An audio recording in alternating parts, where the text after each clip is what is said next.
Folks, we apologize, a small delay. We're just trying to get the live streaming up and we'll be right with you, okay?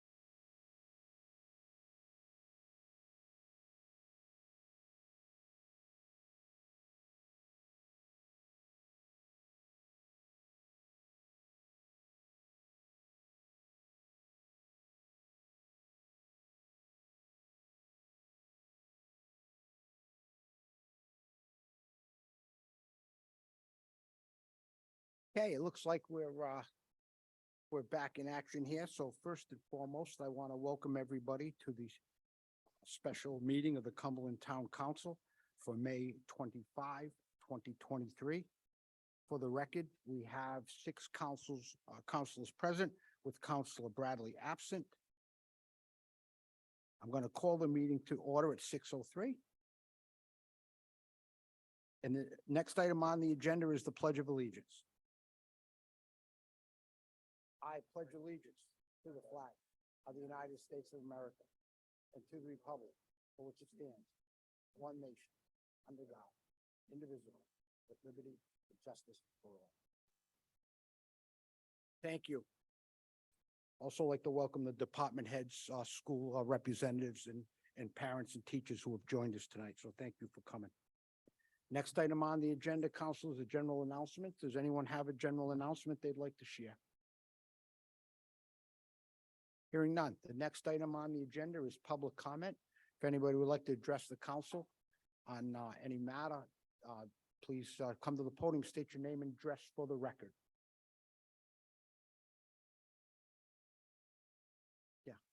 Good afternoon. Hi. Hi, my name is Andrea. I live on Forest Ave in Cumberland.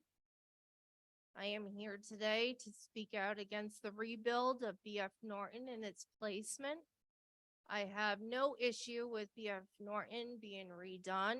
That is not the issue. The issue is the possible placement of the school is where the issue is. The issue is now when I look out my backyard, I'm not going to look at the beautiful green space that is available for the kids, which is the only space of green space in the valley. That is my concern. I know there was also a proposal for the field to be moved to where the present BF Norton building is.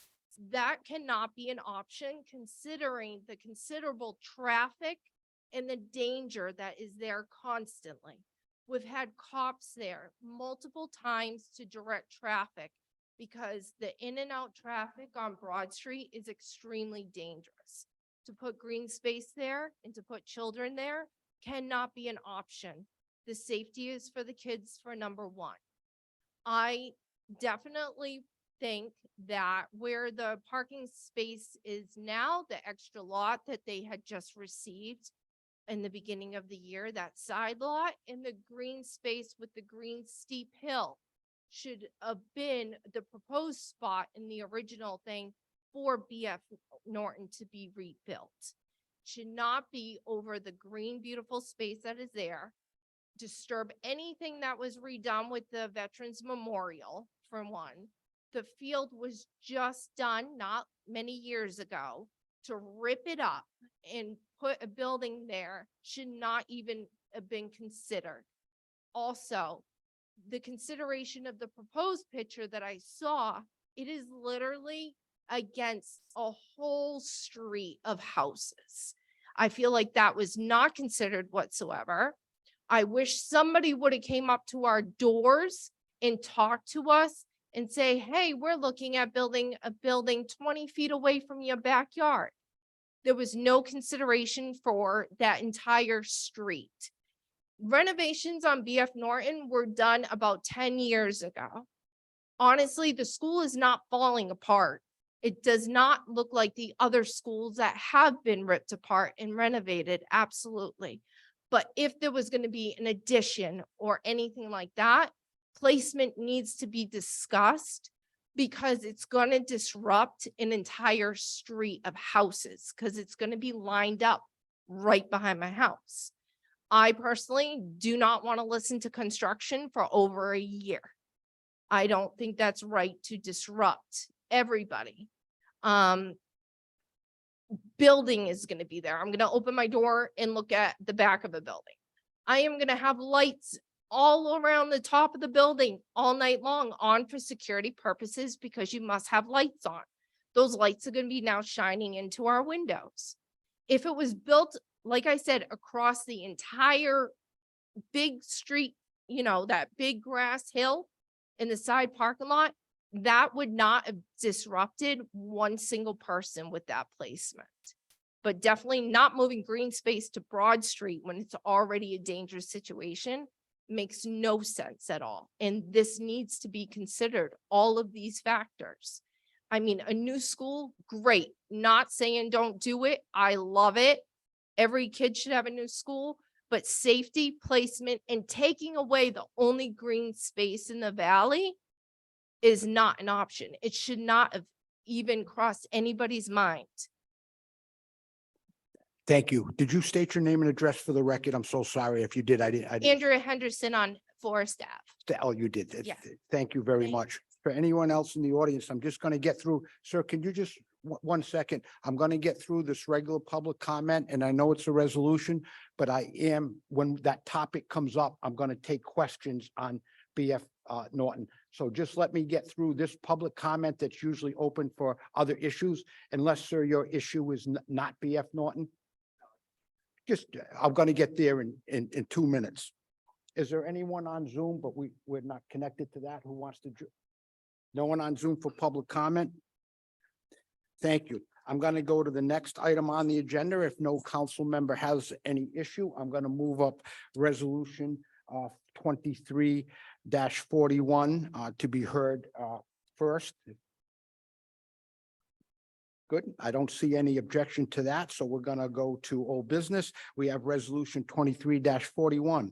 It's a resolution memorializing the General Assembly to enact legislation authorizing the town of Cumberland with the approval of the qualified electors to issue not to exceed 52 million in general obligation bonds, notes, and other evidence of indebtedness to finance construction, renovation, improvement, alteration, repair, furnishings, equipment of a new elementary school and other related facilities, and the demolition of the existing elementary school on land presently occupied by BF Norton School in the town, provided that the authorization shall be reduced by any grant received from the Building Authority Capital Fund. Before I go on, I'm going to, we have an A on this, Counselor, so could I get a motion to replace 23-41 with 23-41A. Do I have a motion? Motion by Counselor Shaw. It is second by Counselor McGill. All in favor, say aye. Aye. Any opposed? Hearing none, the A version is accepted by a vote of 6-1, 6-0 with Counselor Bradley in the negative. Okay. Before we get to the questions, I'm going to go to Mr. Demanya on the BF Norton. Thank you, Mr. President. Good evening, members of the council, Mayor Kelly. So there are several individuals here tonight that can speak to the details on the proposed BF Norton project, but I'm just going to frame a few things. One is there are both quantitative and qualitative reasons why this is a proposed project. Quantitatively, you have obviously the financials and the potential benefits of savings involved in this. And secondly, our enrollment issues that we're projecting. And after Mr. Fiorillo talks, I have some details on that I just dropped all over the floor. And on the qualitative end, you have obvious benefits for the community and the students academically, educationally, and things that it would bring to that end of town. So with that being said, I'm going to pass it over to our school committee chair. And then if there are questions around enrollment, I'll come into play. And then based on any other questions, we have representatives from Collier, we have Alex Prignano, our finance director, our IT director, Mr. Chandler as well. Okay. Thank you, sir. Thank you. Good evening. Just for the record, I'm the vice chair, but thank you for the promotion. This all came about because during the entire planning process for the renovation of BF Norton, we kept running into problems with the renovation, and we kept on trying to go back and redesigning the original plans. Part of the problem, one of the biggest problems, was its compliance with the ADA laws, the handicap accessibility. There is no way to make that school truly handicap accessible. We had people in from the state, they all agreed, they're the ones that told us. So then we started trying to work around how we can make it more handicap accessible. And one of the ideas was to poke a hole in the front of the building, to have an entrance there so that anyone that needed any kind of assistance could go in right from the street level. The problem is that the way the building was situated when it was built back in 1889 is that it, it's in the middle of the two floors. So we would actually need to create another split system like we have in other schools where, there's stairs going up, stairs going down. We need to create an elevator system to actually lift a wheelchair onto one of the floors just to enter the building. The grading of the property is impossible to get to the correct grade necessary for wheelchair accessibility. We've known this for a long time. We keep trying to come up with plans. It's just not possible. The other issue is the very real problem of security in that building.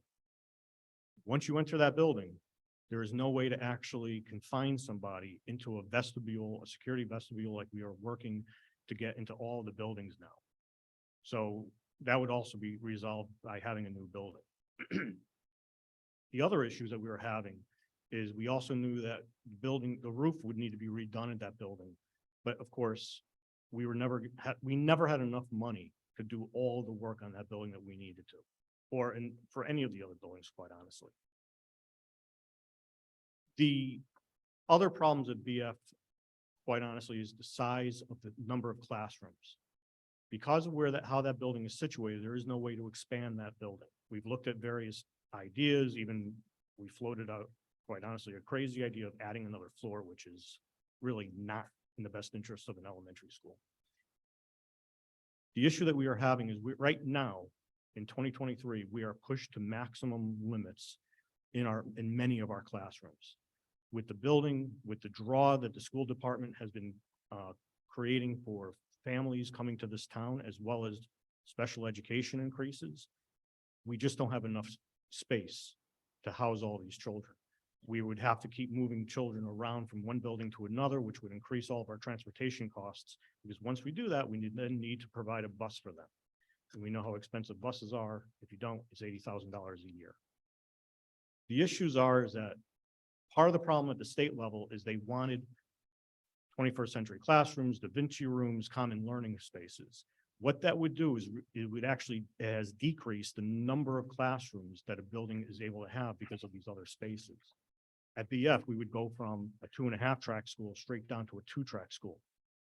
I and others have been arguing that that is not sustainable. We always needed at least a 3-track school at BF Norton, and we are going to need a 4-track school at BF Norton so that we can have a 4-track at BF, a 4-track community. And when all the construction is done, as well as during the process, we would also be redistricting the entire town, as we have said from the beginning of the original bond issue several years ago. We need these classrooms. We have overcrowding in some classrooms in some schools, as I've said, and this is really the only way we're going to be able to solve this problem. And I know that the money is going to be hard the first couple of years, but the simple fact is, if we don't do it now, we will never be able to, because the state will never come up with this kind of money again in the near future. We need these classrooms. We need a new space. The other issue is, as we completed Cumberland Hill and we made improvements that everyone has supported, because we didn't want to just renovate a building so that we had a new heating system. We also wanted a new building. That has increased some costs. We need to be able to do it at every building now, and that's what we are doing currently. But the problem is that BF Norton, we would never have enough money to do everything that we would want to do and give those children a real new building. The town has been great with the playground and with the parking lot to increase because we didn't have enough parking spaces. What we really need now is a brand new building. And we've always known this. We've talked about this for many years, that we are going to run out of elementary space. When the original bond came through, we were only allowed a certain amount of money by the state, which we knew was not enough to do all of our projects, which is why you see a roof at the high school, which we know we have many roofs in the district that need to be replaced and also patched. The amount of money that we've spent just on the wellness center, on the roof there. Roofs are expensive. Without this, we're going to need another bond or another lease amount of money to fix more roofs. The playgrounds, we don't have the money to replace playgrounds. Playgrounds are now costing, BF Norton just got done. It was about $230,000, I believe. New playgrounds across the street are actually upwards to $800,000 for all the safety and durable surfaces that comes with all of that. All of this money is really needed, and quite honestly, in 20 years when this bond is paid off, people will look back at our schools and thank God that we spent this money, because we would never be able to do it in 20 years from now, not even 3 years from now. Now is the time. The finances, we all know, is the only time that we're going to have the kind of reimbursement rate, the amount of money that we're going to spend to really get all these projects off the ground and completed. There are many people here. Mr. D'Amato will speak specifically about enrollment. We have Colliers here to speak about some of the particulars. Bond counsel is here to talk about the numbers. So if anybody has any questions, please ask. Thank you. So, Mr. President, if it's appropriate at this time, I'd like to share some simple statistics for everyone. And that way, if you could help you frame some questions for the individuals who are here this evening. As of February of this year, NESDEC provided Dr. Thornton with a report of projections for the year 2032, 2033, about 10 years from now. We were projected of having an enrollment in this district of 4,963 students. Right now, as of today, Lori in my office gave us, Mike and I, the totals. We're at 5,007 students currently. As of May 5th of last year, we were at 4,907 students. And again, right now, as I had mentioned, we're at 5,007. So we're about 10 years ahead of the projections. I do have current enrollments in each of the schools, but I won't share those. The last enrollment piece is we went and looked at some historical enrollment data in the town. The last time that the Cumberland School Department was above 5,000 students was about 15 years ago. It was 2007, 2008. Okay.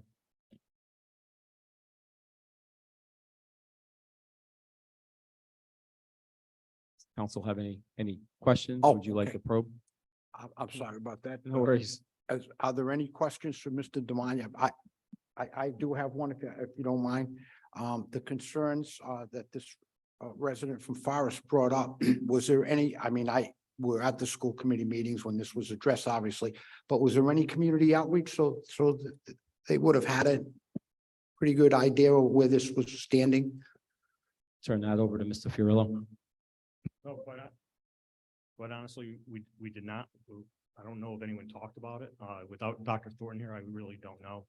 I know that community outreach is generally something that the town would do. Although I'm sure nobody, because we were just really getting this together in a matter of about a month. I don't know if anyone even considered it on either side. I really don't know. Okay, thank you. But to be fair, I will be meeting with these folks so that we can listen to their concerns and I spoke to Louis Torado today about some strategies how to, make the impact less than it might possibly be. And hope possibly maybe Colliers could speak to the neighbors over there when you're ready.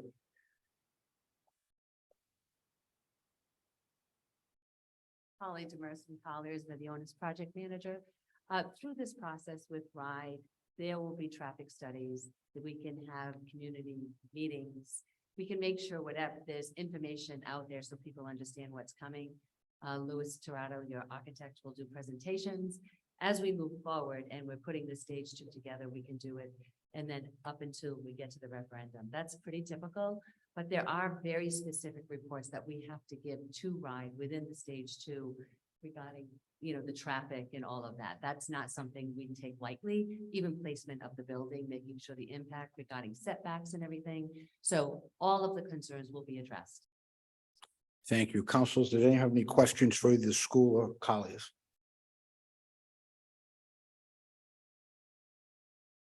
Of course, Councilor Bolio. So just one on the projection for enrollment of students and where that trend is going.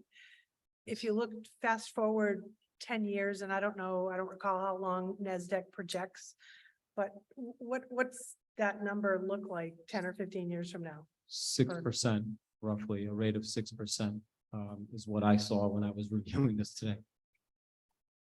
So every 10 years, the enrollment would increase by about 6%? Right. Thank you. No problem. Thank you, Council. Council Materia. Mayor, are we gonna talk about the finance part of this at some point, as far as whether we can afford it and all that, or is that now to be asked, or are you gonna go over that? I'm assuming that Yes, that is gonna be as soon discussed as, at some point in time. As soon yes. I was, the school presented their case, I was gonna Okay, flip it to the All right. mayor at the finance. so to their point about losing more open space down here in the valley, are there other plans? I know this actually isn't approving a plan, it's approving a bond. So are there other plans that could be considered to maybe move it at a different spot, or is that pretty much set in stone? I would just say that we can look at anything really. We just have a concept right now. But Louis Torado wasn't able to be here tonight. There may be factors as to why it wasn't done. I know one of the concerns was uprooting the brand new playground. But if that's what we would need to do, then that's what we would need to do. But I would say it's still very early in the process. Okay, So- thank you.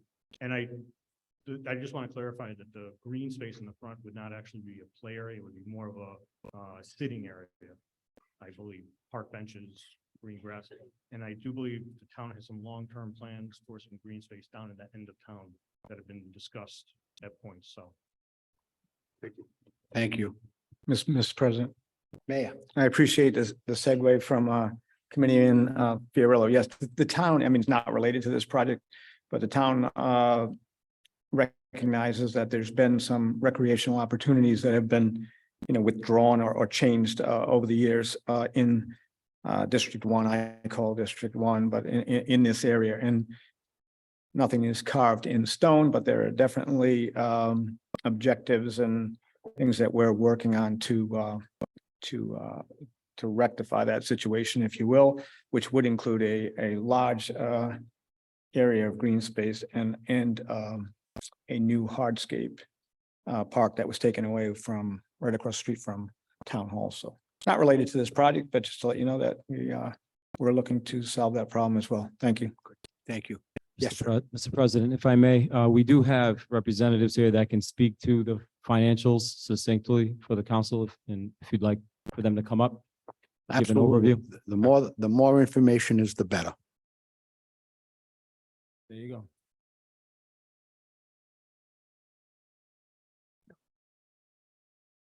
Council President, members of the council, thank you. My name is Matthew Blaze. I'm a vice president at Hilltop Securities. We serve as financial advisor to the town. Just appreciate the opportunity to be able to walk through the projections with you today. I believe that they've all been shared at this point too. So I'm just going to start off with outlining the scenario that we're contemplating here. Essentially, it is a short-term borrowing followed by a long-term borrowing. So it is what's called a bond anticipation note, exactly what it sounds like. It's a short-term note anticipating an issuance of a bond in the future.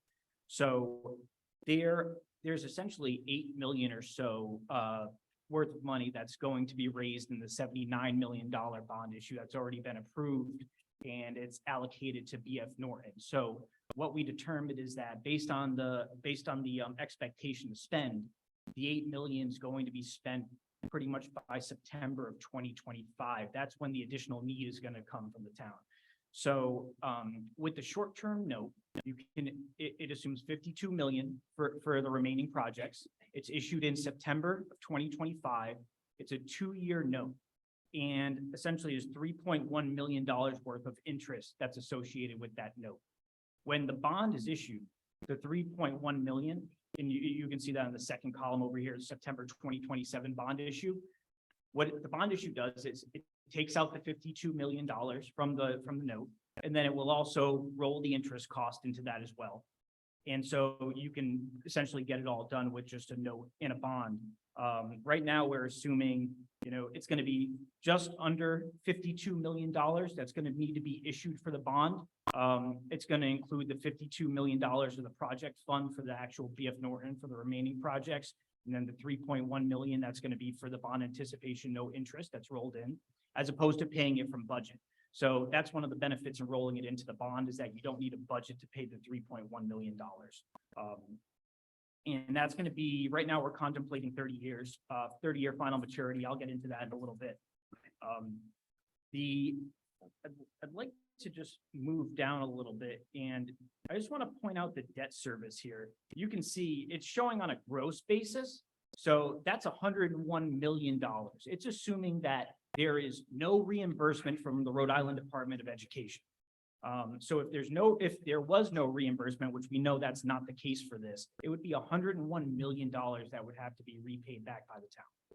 Now, with that 54.3% reimbursement, that essentially equates to just under $52 million of reimbursement. It really means that the total net debt service, what the town will actually repay, is just over that $49 million, 49.3. And I mean, I think that's a very important number here, because essentially what it says is that you're going to be paying back less than the actual project cost on a net basis, which I mean is an incentive that you just wouldn't get otherwise, right? Because the base ratio right now for the town is 39%. So these additional bonus points that are being allocated to the town based on checking off specific buckets of projects that they're doing, security, things like that, they're able to realize a much larger reimbursement that and it's really, it's incentives that have never been offered in the past either. And I can just go over a few more of the assumptions here. I think one thing that is important is that the 3.1 million is a carve out. It will not be reimbursable. So that is just one thing to keep in mind, right? But these numbers, the net debt service factors that in. It factors in that you're going to be paying 100% on the 3.1 million. Something else, I would consider this a conservative scenario. We have reasonable expectation that there's going to be the 54.3% reimbursement. And then it also doesn't assume that there's going to be any PAYGO funds that are offered by RIDE up front. For example, in the 83 million that was already authorized, that assumed that there was, or not assumed, RIDE offers $7.3 million of initial PAYGO funds. So that says you do not need to issue for that 7.3 million, apply it directly to the projects, downsize the amount that you have to borrow, and you're looking better than you initially would. We are not assuming that here yet because we do not have a number on it. So any PAYGO money that is offered from RIDE is added benefit to these numbers. And I will also say that these are conservative projections also in the manner that it includes an additional buffer to current market rates. So it assumes, okay, rates can go up by over 50 basis points, 0.5%. And you're still looking at these current numbers here.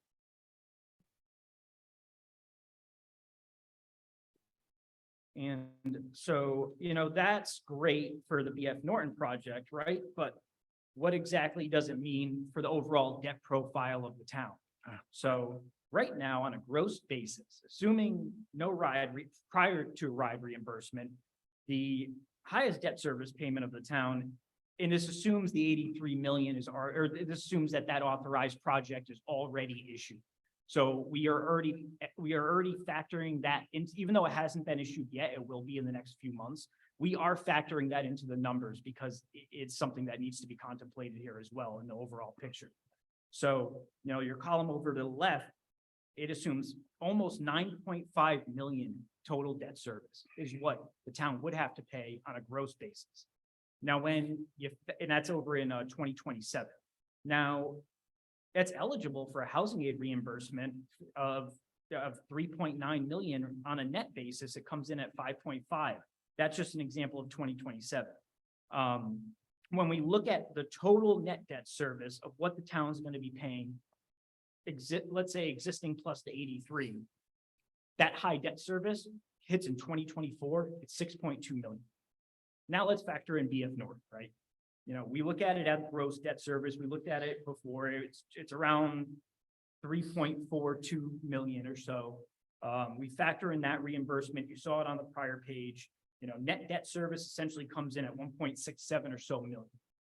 And everything hits in 2028, as you can see right below the line. And the reason for that, you know, the reason for the ban followed by the bond in the first place is because the reimbursement, you know, essentially the project's not eligible for reimbursement until fiscal year 2028. So, you know, the question that we had to answer was, okay, well, how do we limit the debt service payments that you make in between 2025 and 2028 when the project actually comes online? And if we weren't doing a ban, let's just say we issued a bond in 2025, one and done, and it was you know, we financed the whole project then. Well, that means that those payments that the town would be making from 25 through the issuance of the bond contemplated here, you have to make 100% of those debt service payments. There's no ride reimbursement on those. They need to get budgeted. So we would talk tax increases, you know, there would be other repercussions there, paying a much larger number, you know, in those.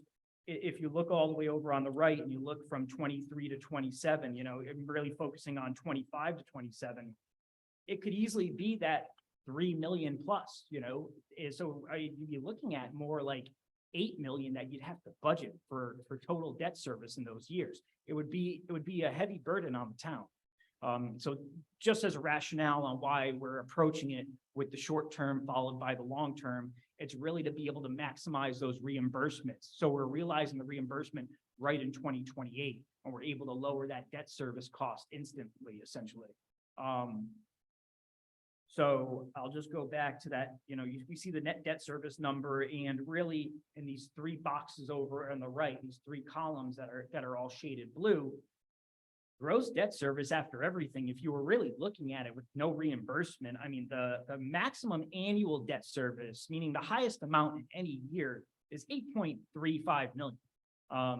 A significant burden for the town if they were paying it on a gross basis. You know, but you realize that there's $4.9 million of reimbursement that's going to be applied in that year. And, you know, 2028, still your high year, it's 4.2 million. But it is substantially less than if it was on a gross basis. It's not much higher than what would be paid in 2024, as what we're expecting in 2024, 6.2 million. And, you know, historically, the town has been able to support those levels before. They have made payments of 6.4 plus million on annual debt service. So there is some sort of track record for it as well. And I'll just move on quick to the next page too, because it's really just an illustration on, it's just an illustration on the layered debt. Because I want you just to see, well, where we're at existing, you know, where it looks like with the 83 million authorization that's layered in there. And then now what it looks like if you were to layer in BF Norton project on top of that. So I think, you know, it just helps illustrate what we all saw in that last, on the last page, where the debt service, you know, gets layered in. We are doing our absolute best to be able to fill the gaps that as debt service drops off. We try to fill the gaps in with new debt service if there's borrowing needs, as opposed to layering debt service on top of higher debt service, you know, just to manage the budget as much as possible. So, and, you know, from there, I know that there are certainly questions on, or I'm sure that, you know, the next considerations are capacity, rating, affordability. Yeah, I kind of gave you, I think, an indication just on what the costs are, but, you know, I think it helps just to give a bit more of an approach to it too. And yeah, I want to start by saying the town does carefully manage their debt. You know, they monitor their debt on an annual, more than an annual basis, I should say. But on an annual basis, we provide what's called the debt book. It's an analysis of the existing debt on a forward-looking basis. So that's how we can plan out in the future, and we can say, okay, there's a big drop in 2029. all right, what's gonna be the need in the next few years? Well, we identified it, so then now we have something to fill in for those years. You know, we try to look at it we try to look at it early on and often for that matter too. And, you know, I was looking back and I think the last major school borrowing based on the book was 2008 for new money through the Rhode Island Health and Educational Building Corporation. That was $30 million and it's since been refinanced actually in 2016. So, you know, these projections, they're targeting a debt drop off in fiscal year 29. There's a small portion that is being put in fiscal year 2028 when the project is substantially complete by RIDE standards, by the Rhode Island Department of Education standards, and they begin receiving that debt service reimbursement. The debts run with a 30-year final maturity. And, you know, there's a trade-off as far as looking at a shorter amortization, shorter final maturity versus a longer final maturity. If you have a 30-year final maturity, the overall debt service costs are going to be higher, right? Because you're amortizing it over a longer period, similar with a mortgage, a 30-year mortgage versus a 20-year mortgage. But what that allows the town to do is it has smaller debt service payments, so smaller, you know, annual payments or semi-annual payments for this matter. And it really helps from a budgetary perspective, as opposed to if you shorten it up to 20 years, you're going to pay less overall. You know, it's weighing the options, but those annual payments are going to be more. So it puts a little bit more budgetary pressure on the town. And then, you know, I think I mentioned on a net basis, you know, factoring in the RIDE reimbursements, the town supported this size in the past. They've maintained the current credit ratings also while paying this level of debt in the past. The last upgrade was in 2017. The town's rated a AA+ from S&P. That is one notch below the highest rating that's offered, AAA. And there are no municipalities in Rhode Island that have a AAA S&P rating. I believe that there's one or two that have a Moody's rating. The town does have an outstanding rating from Moody's, tied to an older bond that's a AA3. It's a bit lower. It's called a split rating, so it's a bit lower than the S&P.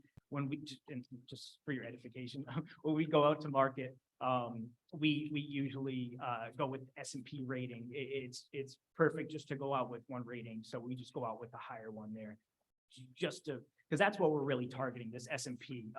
You know, we want to mitigate against any potential movement in the rating by any issuance of new debt. And, you know, we think based on past supported debt service, based on the current ratings, based on S&P's ability to get comfortable with the town and get comfortable with the debt that they've paid in the past and maintain those ratings, you know, the expectation would be that we would like to see that going forward from them too. Now, it's definitely going to warrant, you know, conversations with them, getting them comfortable. I'm not going to necessarily speak for them here, but I am going to, you know, give my perspective on it. And with that, you know, one of the big S&P is one factor. Another factor is the state of Rhode Island also has the PFMB report, the Public Finance Management Board, you know, where they also look at all the municipalities and they look at similar credit ratios that S&P, Fitch, Moody's, the three primary rating agencies look at. And they benchmark those pretty much, they benchmark all the towns against those ratios and they put it together every 2 years or so. I believe the last report was as of December 2021. And to put that in perspective, one of the important ratios that they look at is debt as a percentage of the full value of a town, the full value of the property of the town.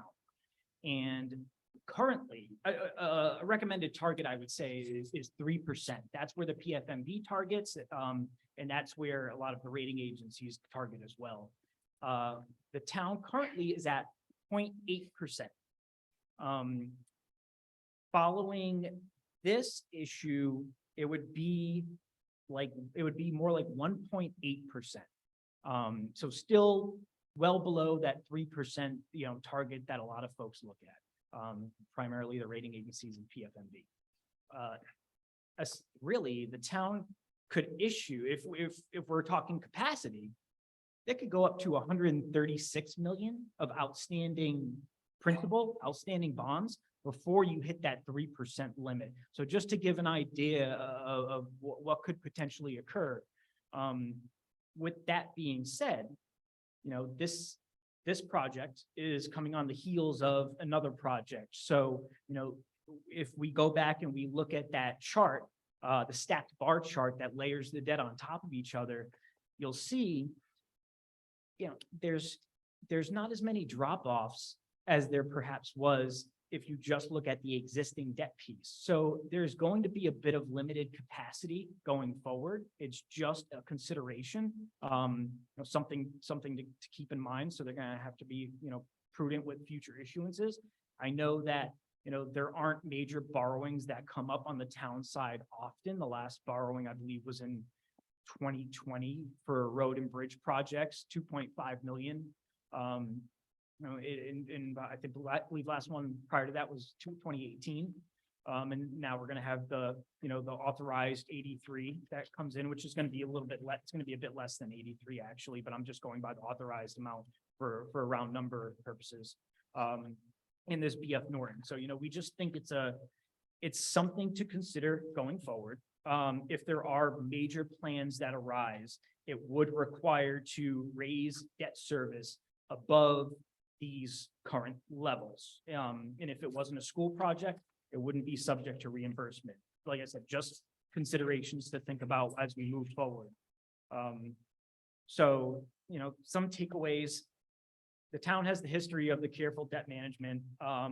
It's a great opportunity to borrow if you look at it from the perspective of the Rhode Island Department of Education and the state really stepping up, offering these additional incentives, the potential for pay-go that may further lower the amount of the bond.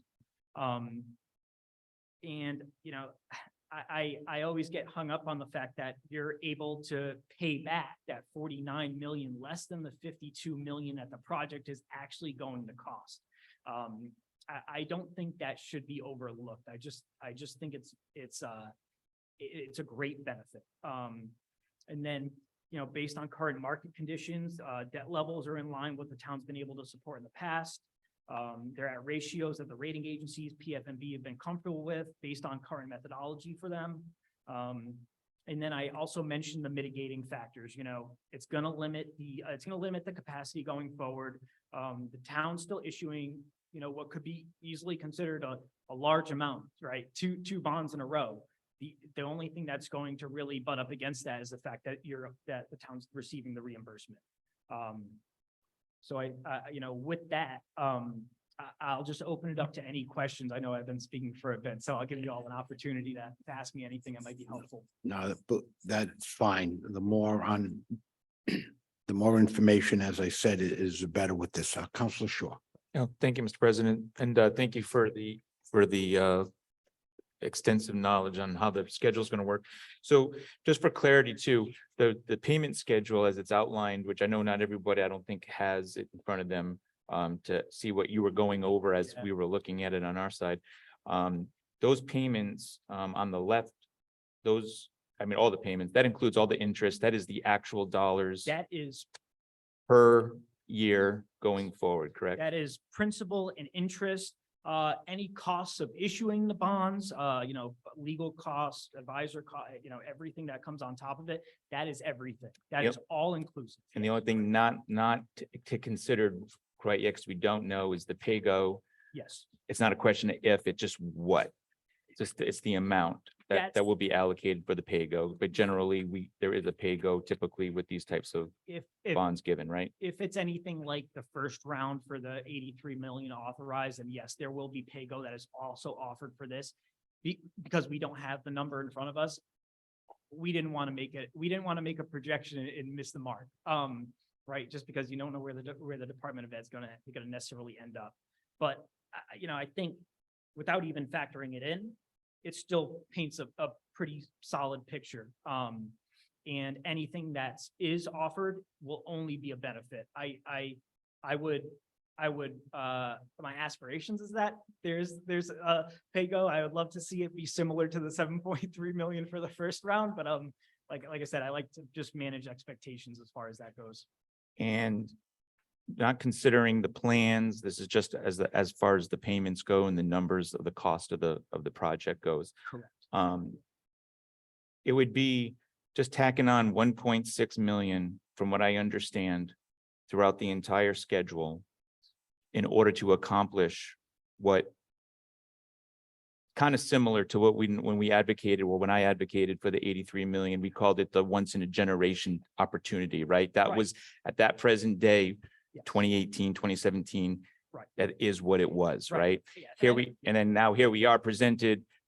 Who would just, no one had a crystal ball to see that we have an opportunity here to kind of get similar reimbursements. In an area, we're not talking northern Cumberland, we're talking southern Cumberland, an area that is limited in space. That has a very much a problem with occupation Mhm. for its kids. And 1.6 million a year for that duration will pretty much bring us into the next, hopefully, 40 years of Yes. growth, instead Yes. of putting 8.2 million or whatever it was of renovations into a building that isn't going to sustain another 5 to 7 years of growth. Yes, that is it. As far from a numbers perspective, the 1.6, besides that first small payment, that's like 984, it's just an interest only piece there. But yes, the 1.6 million for approximately for 30 years, that would be the cost.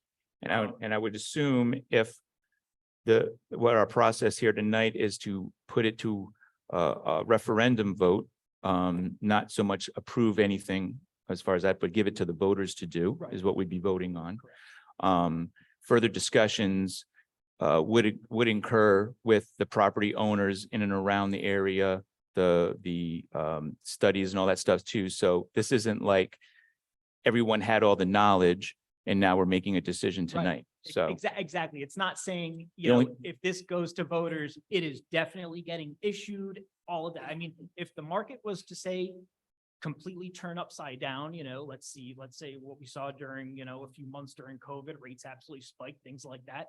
We'd have to manage the timing a bit and figure things out. But like I said, we also built in conservative assumptions here to be able to justify market movement in the projections.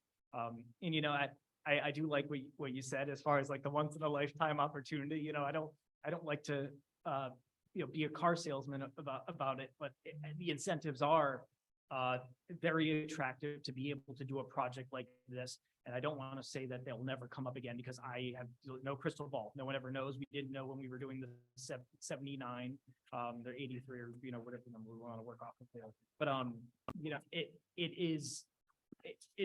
it's hard to dispute what you see for the numbers and, even just looking at the face of it, 54.3% reimbursement. I mean, you're only paying back 46%, give or take. and things aren't getting any cheaper either, That is. which is is a fact. Just is like these numbers are facts, Yes. the cost, if we were to prolong it, it's just going to be more Yeah. without the reimbursements. Right. And we'd have to budget that more scrutinized on the town side. So, all right, thank you. Thank you, Counselor. Any other questions? I just a couple. Yes. I'm just gonna ask you flat out. Yes. Can we afford it? I would say yes. That's my personal, opinion is that based on where these debt service levels are coming out, looking at it from what you've historically paid on debt service, from a real number, a net number after reimbursement, what the town's paying back. It is in line what you've been able to support in the past, similar ratings. So I would have the expectation that these numbers here being in line with where they've been before, it can be affordable. I'm more worried about, or I wouldn't say, I'd be more conscientious of capacity going forward. I think that's more of the limiting factor here. And you answered that question on the bond rating was one of my questions. As you know that we have caps that we can go over, capital projects. Is this gonna put us in any of those future year close to that cap, which history, well, myself don't like to go near? Yeah. Now you are, by cap, do you mean? We have The highest debt service Yes. payment that's been made? It puts you looking at least the last, let's say, 5-6 years. The 6.4 million is around some of the highest that you paid, I'd say, over like the last 5 or 6 years or so. So it kind of puts you close, it puts you right at the cap just about of what you paid in the past. If you're looking at don't spend more than you spent in the past, don't spend more going forward than you spent in the past. If you're looking at it from that perspective, then I'd say, your 2028 is the high year. If you were looking, if something came up unexpected and you had to issue for it, or you had to borrow for it for that matter, you could still manage around that number. There's structuring mechanisms that that we could do. We But- got debt coming off Right. around that time. Right. That's exactly, Okay. right. So the following year, that 2029, you still have that drop, you still have a drop off on a net basis. So, it's not that you don't have any capacity, it's just, depending on what could potentially come up, it's going to be limited compared to where it currently stands on an existing basis, So I just want you to be aware of the impacts of what this new project could potentially yield. We are pondering what I guess, myself would like to see our roads done. And we were talking about that, that's something that we would like to do.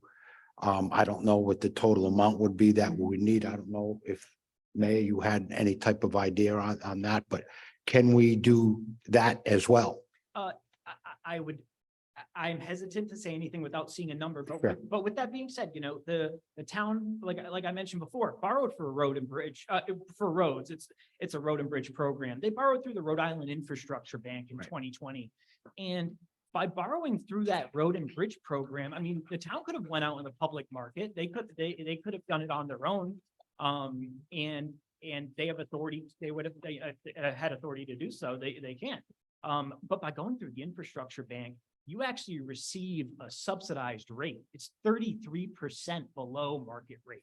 So, I mean, it's the prudent way to do things. And also if it's a road paving project that you're looking at, there are also incentives to doing that too, where you wouldn't be paying, let's say, 100% market rate on that. So that would also give an added benefit if you were going to do a project of that nature. So it depends on the size. I would need to see it, but I would think it can be supported. I just would like to see what it looks like on an annual debt service basis. If I'm thinking, if you were going to do something like 2.5 million again, or something like that over a 20-year period, my initial inclination is to say, yes, that can still be afforded. Thank you. Again, any other questions? Yeah, Mr. President, Council. if I can follow up on his question, and I'm not sure if you meant this or not, but my specific question is, what will this increase in debt service do to our 4% maximum levy increase and our 3% Yes. town imposed tax increase? So the three, the only thing I haven't looked at yet is the actual annual tax rate impact is what you're asking about, right? Yes. Correct? Have you? Mr. President. Mayor, sorry. Yeah, Mr. President. I'll take this one. Sure, So, Mayor. so the town has a property tax, its own ordinance that you can't go over 3%, right? And then there's the 4% Yes. state levy cap. Mhm. But one of the qualifying conditions, if you so choose, is additional debt service. So when you look at the numbers presented tonight, it ties into the 24 budget that we're going to speak to later on, right? We have this net increase of $1 million, $1.1 million, which this whole budget in 24 and some of the things we did prior set us up to be able to afford that within the town and state constraints. If you look at the numbers that, Mr. Blaze has presented tonight, that's just gonna happen again in 28, right? So you're just gonna have to, you're gonna have to reproduce what we have done to afford this one. There's obviously other factors that would lead to the tax rate, not just this one line item. So based on the numbers in front of you, this certainly would not put you over the 3% cap, but $1 on operations or $1 on capital, it's still $1. And you could have other asks or expenses that would jeopardize the 3% or the 4%. But on a net basis, it goes from the 5.1 to the 6.2, and then it actually drops a little bit for a couple of years, drops another $500,000 in 27, and then you're back up 800, close to $1 million. So we, in effect, as I said, we kind of set up the debt service fund. We moved some of the fund balances so that we could chip away at it and keep, you would have to reproduce that. And then after that, you've got another 800,000, 750,000 of space. So it's one of those things where, we thought the 83 million or the 79, whichever, right? Yes. We thought, oh, we get to the 2024, everybody can take a deep breath. There's a big drop off in 28, 29, we're good to go. You'd be filling that spot. So so to fill that spot though, is going to require somewhat of that same discipline that has got us, in what's in front of us today in 2024. But obviously, if the school department or another department came in and you wanted to fund them $2 million, $2 million and 1 million in debt service is going to put you over the 4% cap. So it's other factors that are included, but on the single line item, it would not put you over the cap. Thank you. Thank you, Mayor. Thank you. Counselor Schmidt. No, I understand that in its singularity won't do it, but it will exert an enormous amount of pressure on both rates, and the levy increase and the maximum tax increase. And this has got to be paid first. I mean, above and all. As far as debt service, right, as far, or. But bonds get paid bonds first. get paid first, correct, yeah. you So have I'm obligation concerned, to bond, I'm concerned correct. about two things. One is that with this additional debt, the town will be limited in its ability to grow its budget in other areas. We've experienced pressure every year from departments. I forget what our proposed increase is here today, but it's normal. That's going to take away the ability for us to grow. Second, as you've alluded to, having this debt in place will limit our ability to go out to bond in the future for projects which may or may not be known. $2.5 million 4 years ago, that's not a lot of money in the overall, if you look at all of our roads in right. town. That could easily be 10, 15, $20 million. What if we need to build another non-school public building 11 years from now?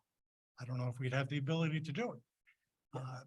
Mr. Shaw, in Like the public safety complex, for example, For example. right, yeah. Mr. Shaw alluded to a once in a lifetime opportunity. He was right. That was a once in a lifetime. It doesn't come around twice. I'm not going to support this. It's too much debt. It's just time to put the brakes on. Maybe in a year, maybe in 2 years. And I understand that the state may or may not be around with their contribution. So I think I indicated to the council president earlier that although I'm not going to lend my support to this resolution, there are two small changes I'd like to make at the appropriate time. You tell me when it's time, which will put in a couple of reasonable safeguards if the council approves this tonight and the electorate approves it in November. Mr. President. Mayor. So I think that if you look at FY 24 and you look to the total net debt service is 6,191,313. That is what is proposed to be funded in the budget that is in front of the council tonight in FY 24. In FY 27, that number is 5.49. That's 700,000 less than what you would approve tonight. Oh, not approved tonight, because tonight's just the first hearing.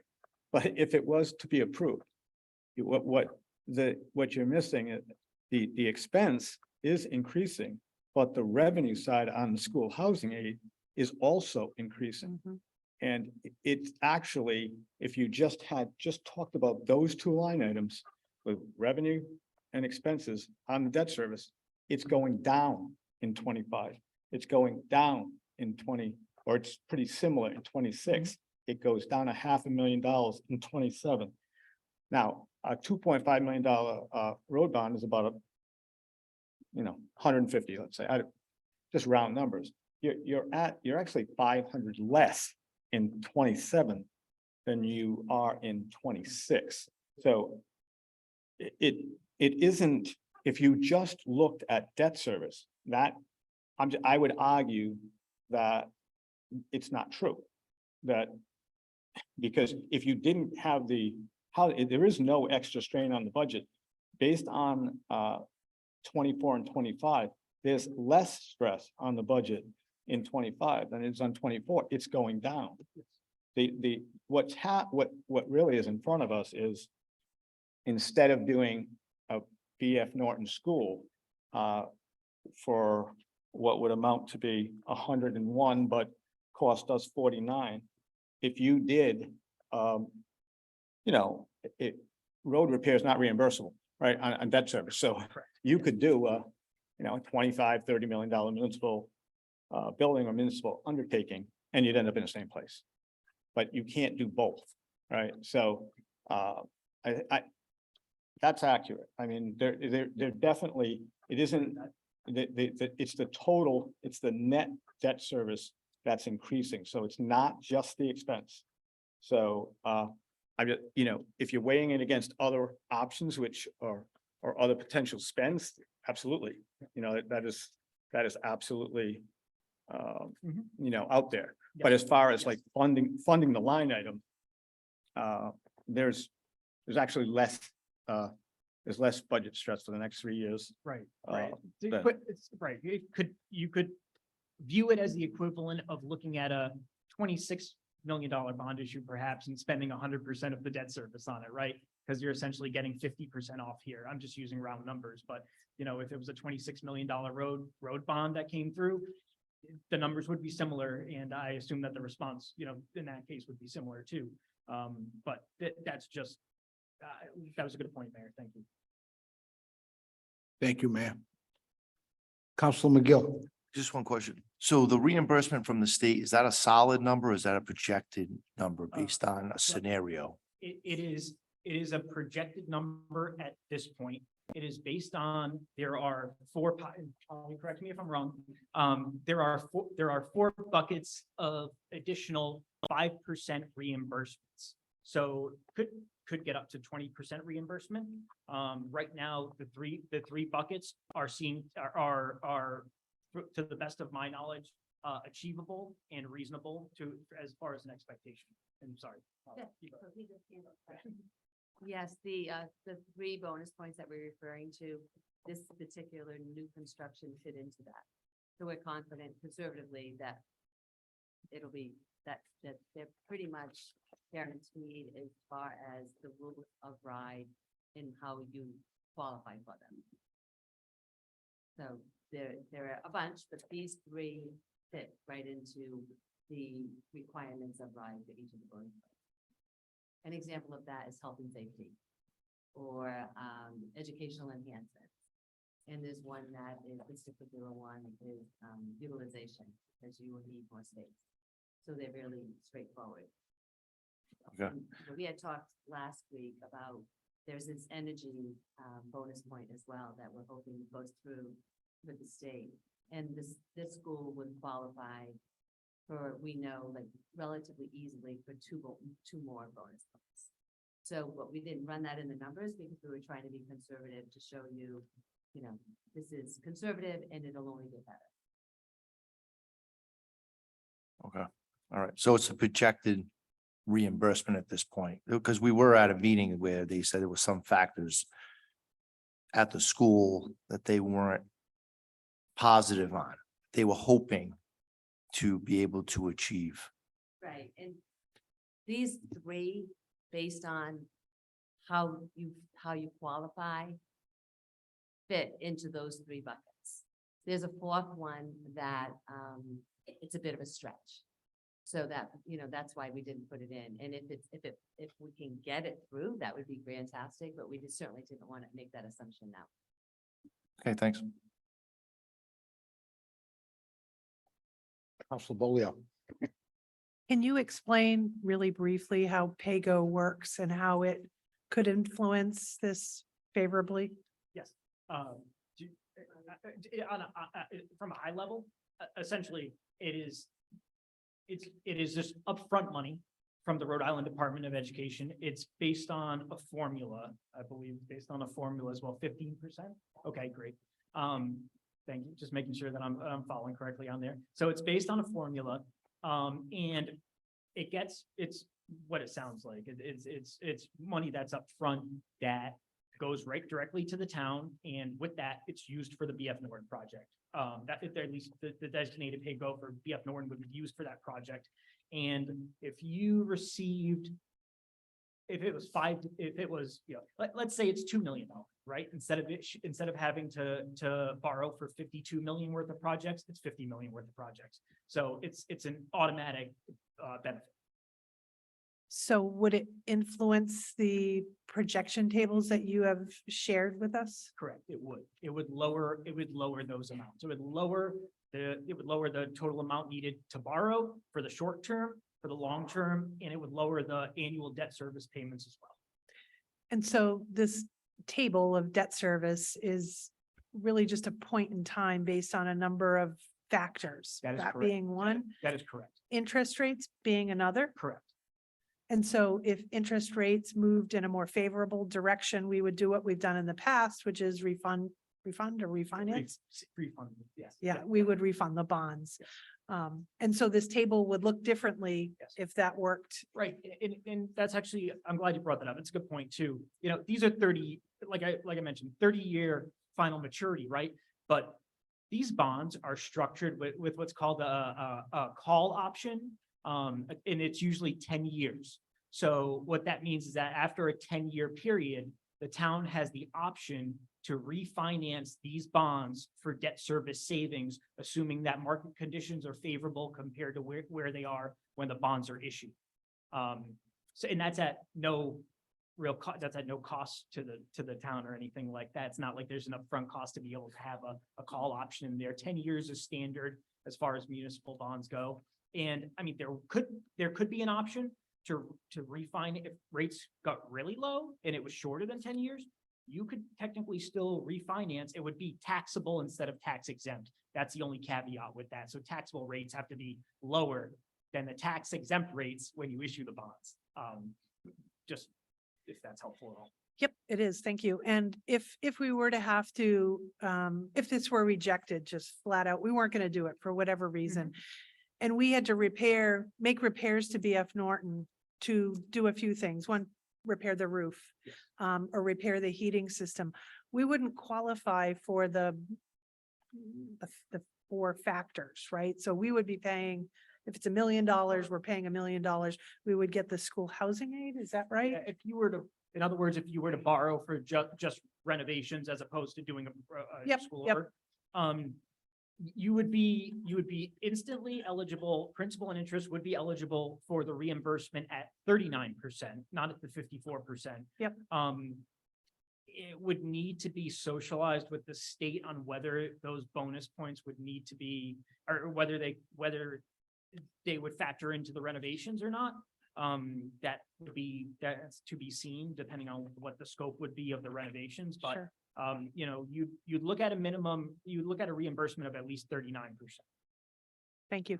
And if we do increase our, hold on, I want to try to use the right term, the debt levels to less than, I think you said the PFMB target was 3%. Yes. Does that impact our bond rating negatively or The favorably? PFMB does not. No, Okay. it's just a report that the state puts together to be able to give a profile of all the municipalities in the state, all the quasis, everyone's really analyzed in that, pension, OPEB as well, things like that.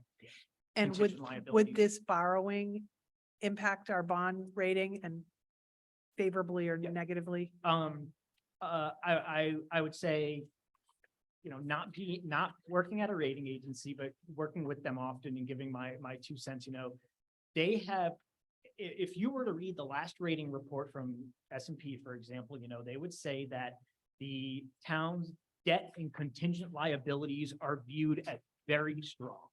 And that was when they had the insight into this 83 million school bond as well.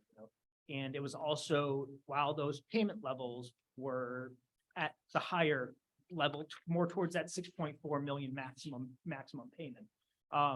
So, it's levels that they've seen before from the town. I don't want to be the one to say, there will be no impact at all, or, that they won't, they're going to certainly review it. One of the benefits is, because we're going through the process with the 83 million, that will require a debt rating. It will require a rating from S&P. We will have conversations with them. We will get a chance to socialize this idea with them, and we will get a better indication from them on if we need to do any type of massaging or anything like that to the numbers on what they can get comfortable with. But, based on all, I can go off historicals, I can go off where the numbers look right now, and, they look to be at pretty solid levels, in my opinion. Thank you. Thank you, Counselor. Any questions again from the council for either Hilltop or the school?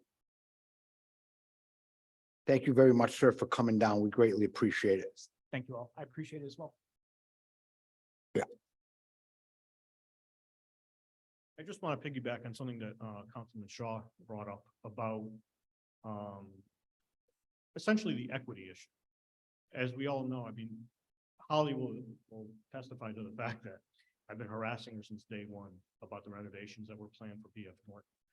Every school, Cumberland Hill, Ashton Community School, Garvin, all are getting these wonderful brand new additions to their buildings that are going to really give a wow factor. And the one discussion we've been having for years is, what is the wow factor of BF? And quite honestly, we were never able to come up with one because of the limited space that we have and all the pressing needs that we have in that building. It really becomes to me an equity issue. You have a Title I school, 50% free and reduced rate, and these kids are going to be still in the same old building. We're going to, put some paint on it, make some improvements. All the heating systems need to be replaced. The elevator is going to probably fail in the next couple of years anyways, but we really need to do what's right for the kids of the valley. And that's what this was really about. And to speak to Mr. Schmitz, Councilman Schmidt's point about, and I understand his trepidation about the bond debt service going forward. We will never have this opportunity again while any of us are still in office. The state will not come up with this kind of money again in the foreseeable future. There might be small amounts to address security issues, maybe some health and wellness issues, but nothing of this size again, not for a long time. So please, this is really, to me, very personal. It's a vote for the kids of the valley. Double families. Thank you. I do have a question, Mr. Frill. And I think I asked this in the subcommittee meeting, finance. I understand your point, but why wasn't this brought up in 18? Why is BF Norton getting paint and that's it and everybody else is brand new? Because quite honestly, if you look at the original Jacobs report, which was done, I think in 2016, the amount of money that they felt that Cumberland needed to spend on their buildings were upwards to $200 million. So what we had to do when we came up with the amount of money that we were able to be qualified for, we had to match all that. We had to match the projects to that funding. And there was a lot of give and take on that. The problem with BF was the footprint of the property. There's just nowhere to go. Yeah. And that's really it. And now we start hearing conversations at the state level that they want to reduce class sizes by law, which would immediately increase the need for additional classroom space.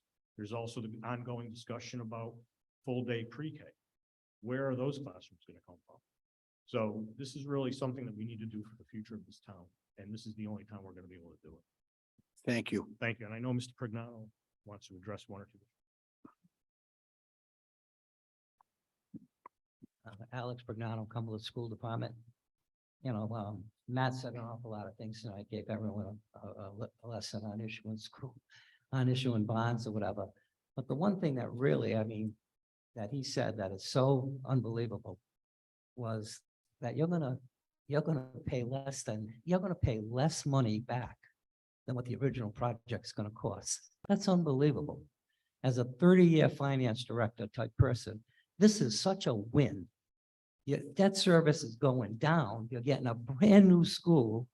This is just a fabulous project, in my opinion. You're gonna build in the 6 million of debt service in this year's budget. The next several years, it goes down. And 1 year it blips up to 6 million. It's only $200,000 more than you're gonna come up with this year for the debt service that exists. Just my opinion, that was the most important thing Matt said, that you're gonna pay less money for this school and than it costs. Thank you, Mr. Pagano. Hearing no other questions, I'm going to go to the members of the public. Sir, would you?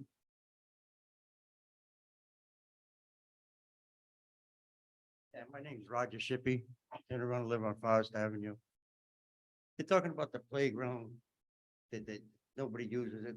Kids use the playground every day. But where they want to put the school is a ball field that 5 years ago, the town spent $2 billion to do over. They brought it from across from the town hall. And it's like every Saturday and Sunday, there's kids playing baseball there. They have teams going there playing little kids. Now they got a whole parking lot on the other side that they just extended the parking lot. The houses are as high as the school are now. Our property is level with the ground. And they want to put this massive building right in front of our building, our houses. It's this ridiculous plan. It's just, I will fight it the whole way. Because it shouldn't be going in front of our property, destroying our property. When they got houses that are as high as the building now, even if they put another floor on. And it's just, nobody ever notified anybody around the neighborhood about this. So. No. Thank you. Yep. That's fine. If you'd like to say. All right, can I just get to the first loop before I go back? Thank you. That'd be no problem. Would anybody else like to address the council?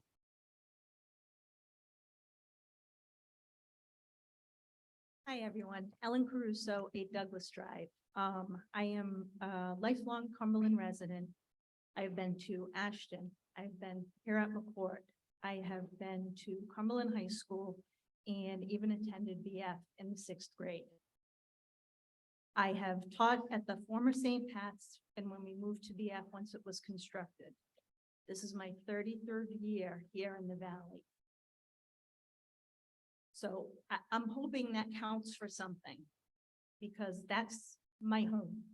This is where I've been, this is where I grew up, and now this is where I teach.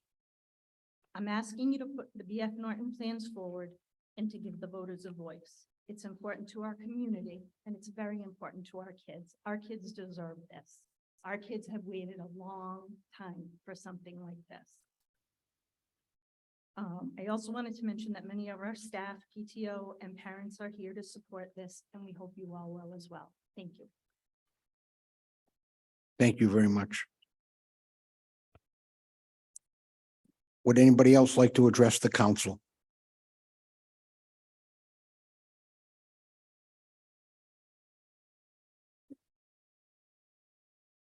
Hi, I'll be brief. My name's Sandy LaRiviere. I live at 16 Valley View Drive in Cumberland. I'm the principal of BF Norton. I attended BF Norton. I attended Garvin. I attended McCourt. I attended Cumberland High School. Cumberland's my home. BF is my family. I gave you, most of you, a tour of BF. There's not much we can do with that building as it stands. And I just ask you to give the voters a voice and put it on the ballot. Thank you. Before I ask, please stop coming. I'm just going to go to Zoom for a minute to see if anybody's joining us virtually. Good.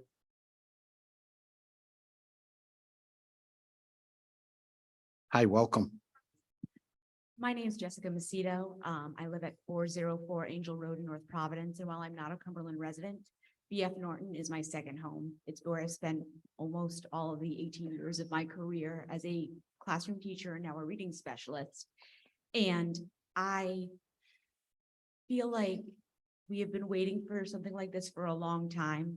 With the projections for the population growing, there is no way that our school, as it stands, the footprint, I'm not saying anything that anybody else hasn't already said. We cannot possibly accommodate the students that we will be seeing in the coming years in the building that we have now. And I also worry about the accessibility issues that Mr. Fiorello spoke about. So please, I would love to consider this to be on the ballot. Thank you. Thank you.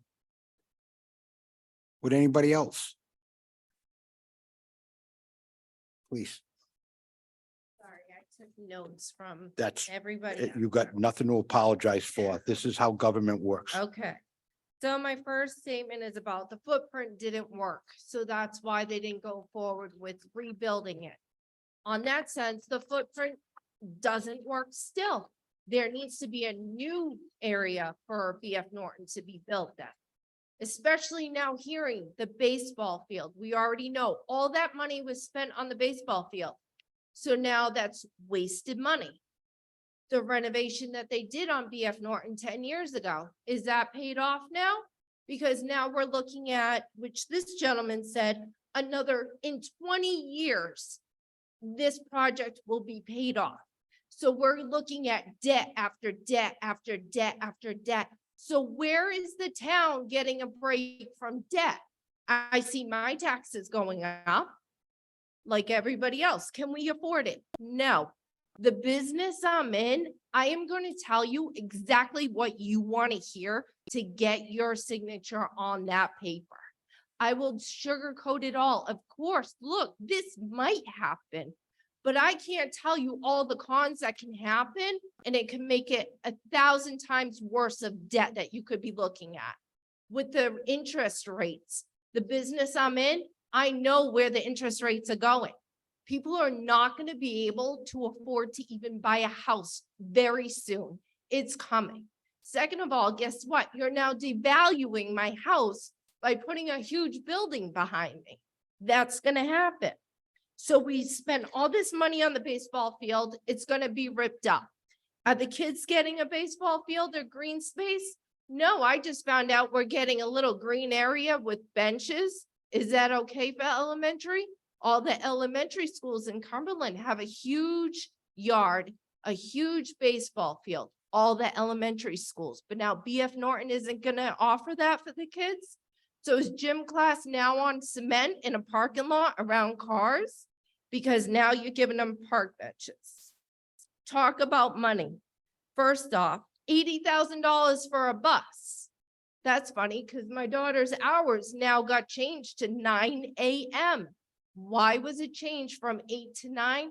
Because the town couldn't afford 2 buses to be able to keep them at the same time. But now we're going to take out $80 million. Now we just got $230,000 for a playground. What was more necessary, to keep kids in their regular schedule, to have parents keep their regular work schedule, or flip-flop everything for everybody else's needs? 6% increase in students, he said, are going to be projected. It could go way over that with population. So 20 years to pay off this loan for the school, and what, 10 years? It might be too small. It now might not accommodate the growing needs of the town. We have Ann and Hope turning into condominiums. How many thousands of people are now going to be in that? And this building is not going to be able to sustain it. Build a small addition? Sure. Costs less than $80 million to buy land and build a new school somewhere else. Keep the baseball field.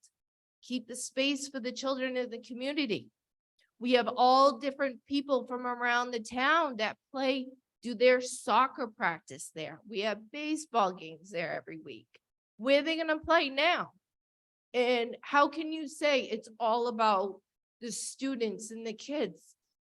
Where are they gonna play outside? Are they gonna play on a park bench? Are they now gonna play on this little playground, which I don't understand is $230,000 for this playground because it's not even like the old one even needed to be replaced. We're spending money and then throwing it away. Baseball field, now throwing it away. Buses, we threw those away, didn't even get buses. Buses to transport kids to school. So there's so many contradicting things here. Why are we wasting $80 million? Why don't we waste 20 million and buy land and build a school? Why don't we now split it up? We have kids that say, oh, BF Norton is full, so now you have to go to Garvin. That's fine. So why aren't we building another school somewhere else to keep those population that's coming in and gonna be coming in with Ann and Hope condominiums? Why aren't we doing that? Because this school is gonna be a waste of money, a waste of space, because it's not gonna sustain what is coming in and what is being projected. That 6% is not including all the new developments that are being built right now. I'm in real estate. There's stuff going up everywhere. That 6% is going out the door real quick with what is coming in. So this school is gonna end up being too small. And it's gonna be a complete waste, and we'll be back here in 10 years wondering how we can come up with another 20, $40 million for something else. If the footprint doesn't work there, it doesn't work. You're gonna be taking away a memorial, a veterans ballpark. You're gonna take that away just to throw concrete on top. I don't understand how we're spending money just to rip it up and put more money and rip it up and put more money. All the money is being jumbled around and it's not making any sense for this project whatsoever. Like I said, does BF Norton need to be redone? I don't think so. 10 years ago, are we still paying on that? Or did we finally just pay it off to get rid of that debt to now add an $80 million debt? I don't understand where this is coming from. And like everybody on my street, our values of our houses are going to plummet because of this also. I understand everybody here, yes, we want it. Yes, we want it. If they're not being directly affected, of course they want it. Do we want it? We don't mind another school, but not where it is. It's taking away more from the kids than giving to the kids. Thank you again for your comments. Anyone else? Okay. Hearing no other comments, and before we go to a motion, Counselor Schmidt, did you have an amendment? Yes, there's two.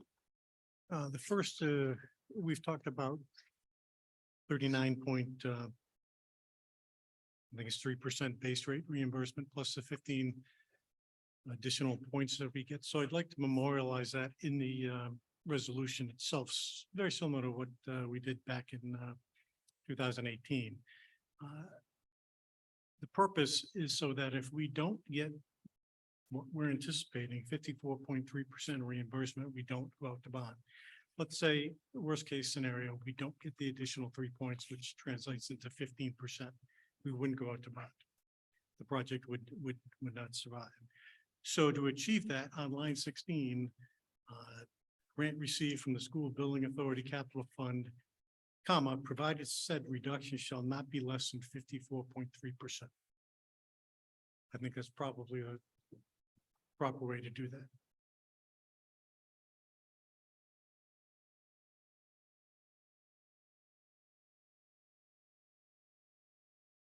And the second, Counselor. Right, did you have I don't know if you heard that. Is that the proper way to do that? Okay, so if you want to entertain them together or separately, that's fine. I'll tell you what the second one is. Yes. Second one would have to do with the date of the election, and that's on line 38.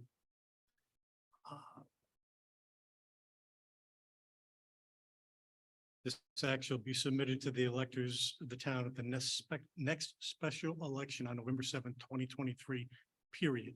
I'd like to delete 4 on at an election other than a primary on a date as shall be assigned by the town council. And the reason I want to do that is because my preference is that this be heard or this be determined at a gubernatorial or presidential election. That's not going to happen this year. I think we all understand that if we have a special election with one item on it, the turnout is less than desirable. So if the council, for whatever reason, wanted to move this from November 7th to, let's say, February 24th, I'm just pulling that date out of the air. I think we understand that the turnout would be significantly less than it would be at a general election. And I wouldn't want a small percent of the population making such a big decision for everybody else. So if we restrict that to November 7th, and I think we understand that there's a congressional race that's to be held that date, that will generate more interest than any other arbitrary date. So I'd like to make those two changes. If you want to take them up individually, it's fine. We will take them individually because I'm just finishing on.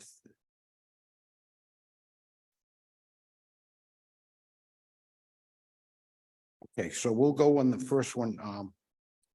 I have a motion by Council Schmidt to amend line 16 to add the maximum of 54.3%. Well, just to make it proper on line 16 at the end of the line where it says capital fund followed by comma, provided said reduction shall not be less than 54.3%. Got that, Madam Clerk? Okay, so I have a motion on by Counselor Schmidt. Do I have a second? Second by Counselor McGill. We have a question for the sponsor. Just a clarification on that percentage, because the 80, going back to Hilltop, the first proposal was 83 million. The number came in less than that. Is it based on the actual final number where it's like 54.1% or 54.2%? Like, is there anything that could happen? Because if this number is memorialized in this resolution as being set in stone, and then something influences that 0.1%, and now it's like, well, it didn't get to the 54.3.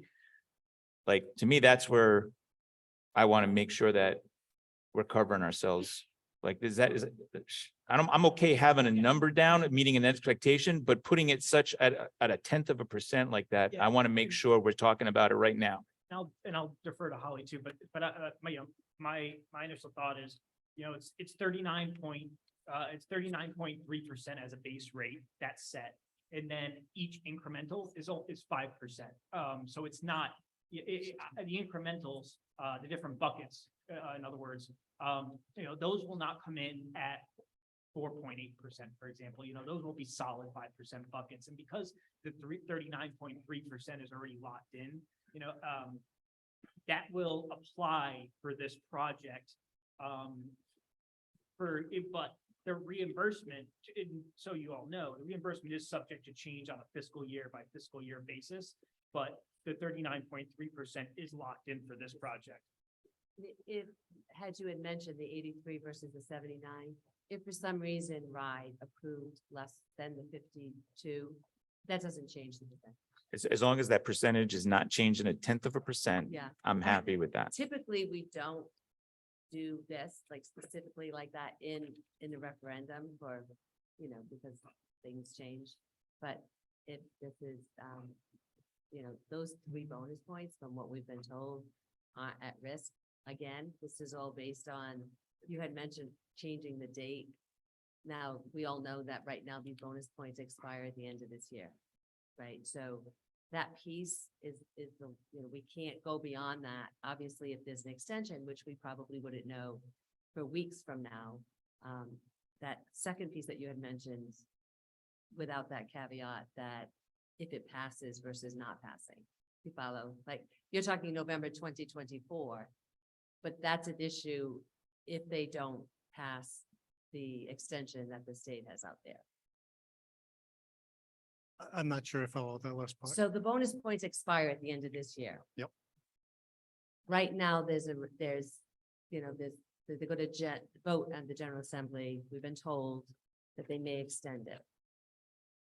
That is, when I ask RIDE if that's happening, they say do not count on it.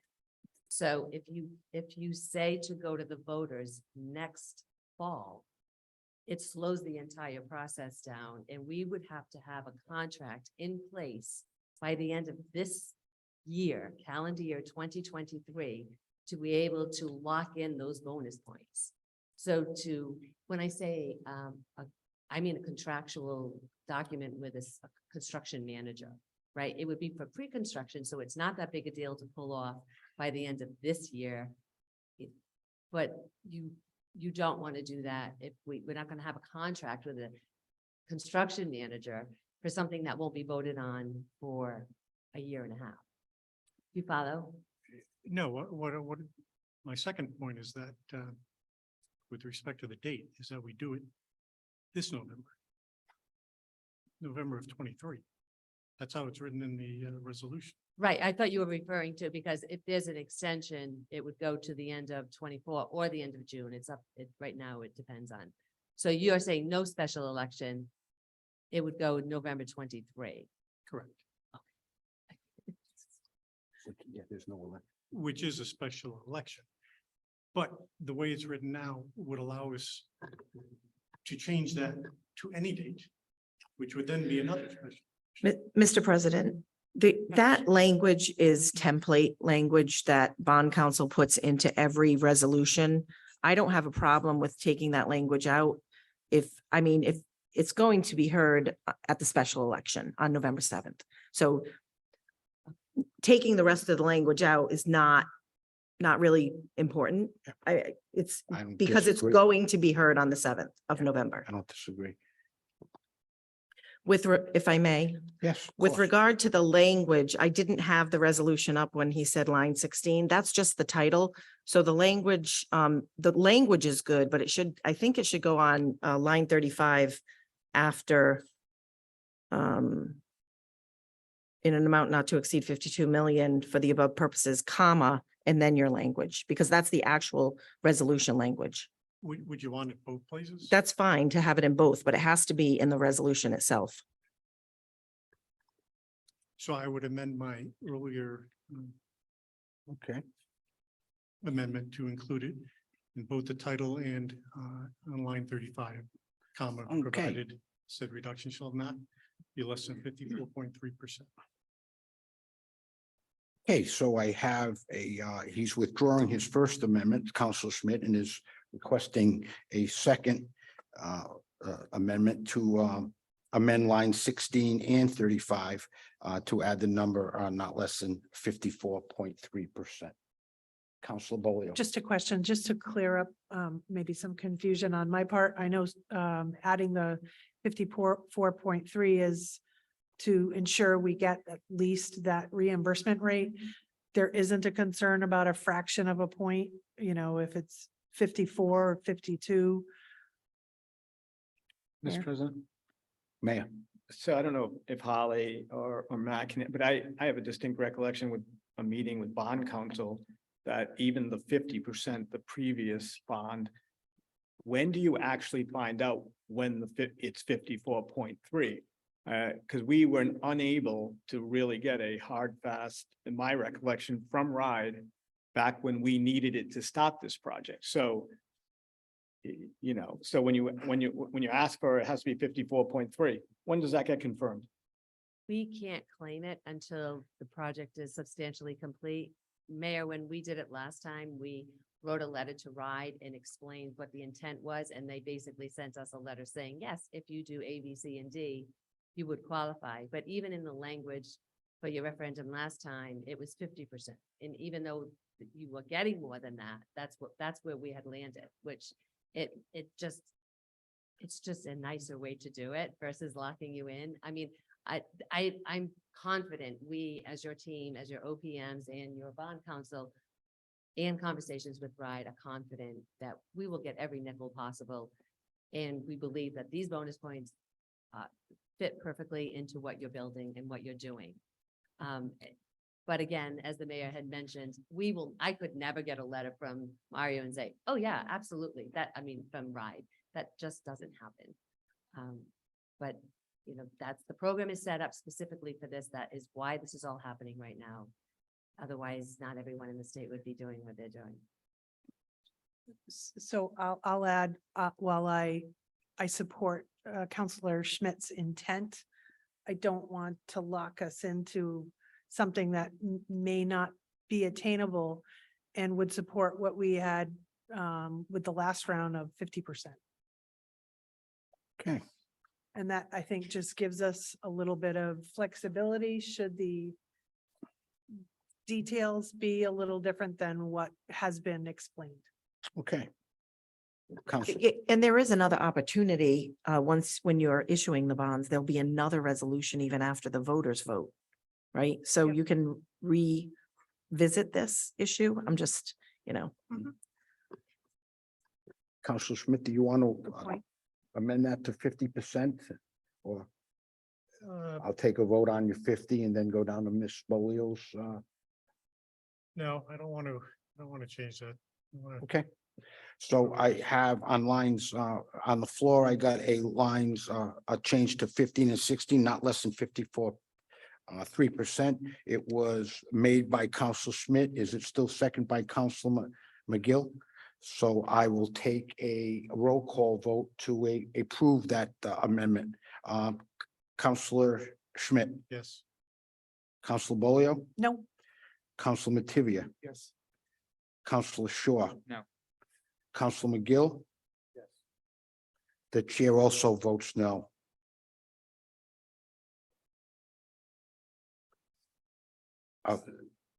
Mr. Chairman. Yes, So I would make that Go- died, right? Yes. It did not pass. So I would make a motion to, the same amendment with, the number of 50%. okay. That would be my motion. We have a motion by Council Bill to change the number to 50%. It is seconded by Councilor Shaw. I will go to a roll call vote as well. Councilor Schmidt, No. Councilor Bolio, Yes, Councilor Mativia. No. Councilor Shaw, Yes. Councilor McGill. The chair also votes yes. We have a 3-3, so the motion fails. then I would make a motion to approve it as presented. Okay, so as the resolution is presented, I do have a motion by Councilor Bolio. Do I have a second? Mr. President, Yes. do you want to entertain my second? Oh, I'm sorry. We will do the second. So, It would be line 38 to, let me just go back to my paper here. We got a maneuvering going on here. Okay, line 38, and we're gonna remove the language. so line 38 would be November 7th, 2023, period. Strike or at an election other than a primary on a date as shall be designated by the town council. Okay, so I have another amendment to this resolution by Councilor Schmidt, and he wants to strike. Madam Clerk, you're listening here, anything after November 7th, 2023. yeah, but leave the last sentence. Yes. He read it. Yes. We're We're good. good. It's recorded. Okay. So I have a motion by Councilor Schmidt. Do I have a second? Second by Councilor McGill. And we will now go to the roll call vote. Councilor Schmidt, Yes. Councilor Bolio, Yes, Councilor Mativia, Yes. Councilor Shaw. Yes. Councilor McGill. The chair also votes yes. That amendment passes by a vote of 6-0 with Councilor Bradley not in attendance. Okay, now we have all the amendments complete. Now we will take a vote to approve Resolution 23-41 as amended. so moved. So moved by Councilor Bolio, second by Councilor Shaw, and we will also go to the roll call. Councilor Schmidt. No. Counselor Bolio, Yes. Counselor Mativia, Yes. Counselor Shaw, Yes. Counselor McGill. The chair also votes yes. The resolution passes by a vote of 4-2. Thank you, everyone. Okay. Next item on the agenda is resolution 23, excuse me, it's ordinance 23-11. It's an ordinance amending the general budget for fiscal year 2022, 2023. This is the first hearing.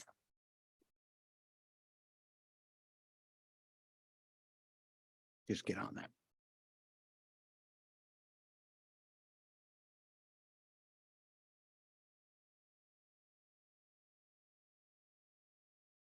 Okay, so I'm going to open a public hearing on this ordinance at 7:49 PM, and this is an ordinance amending the operating budget for the town of Cumberland's general fund for fiscal year 2023. The town of Cumberland ordains the operating budget for fiscal year 2022-2023 is as follows.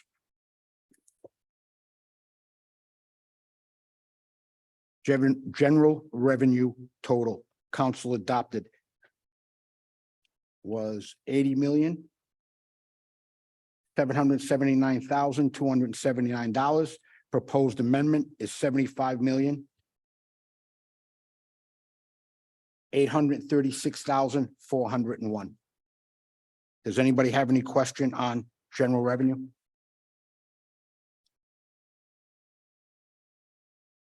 Next item, I'm going to go to library receipts.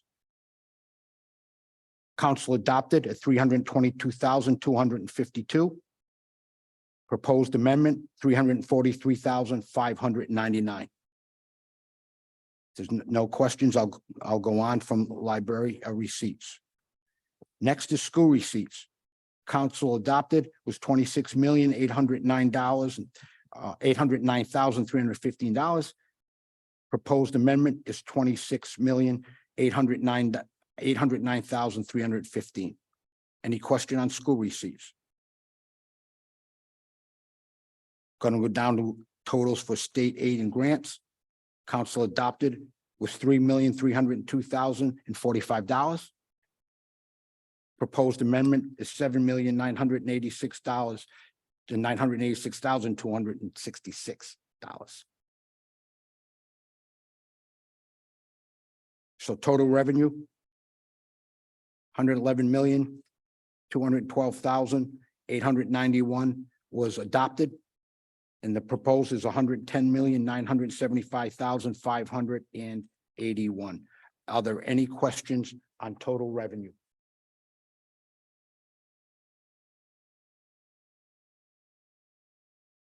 Okay. I'm going to go down to expenditures, general fund expenditures. Total town departments.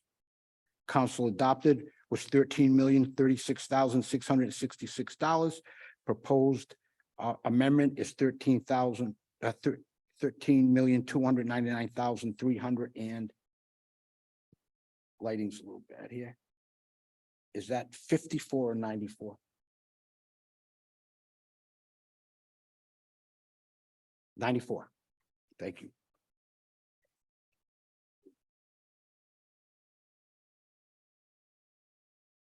Any questions on total town department? Then I'm going to go to public safety. Council adopted was $9,554,850. Proposed amendment is $9,398,710. Any questions on public safety? Going to go to town administration. Council adopted was $107,000. Proposed amendment is $132,600. Any questions on total administration for information technology? Going down to total fringe. Council adopted was $4,355,756. Proposed amendment is $4,320,756. Any questions on total fringe? Hearing none, I'm going to go down to total town council. Council adopted was $134,621. Proposed amendment is $89,621. Council. Just a clarification, it looks like some people are a little curious. We're talking about this past budget. This isn't the future proposed budget. That's why you guys are a little bit No, lost down we're there. still on We're amending, 22, we're 23. talking about amending the budget that was passed last year. Thank you. Okay, we're going to continue on to total boards and commissions. Council adopted was 26,500. Proposed amendment is 26,500.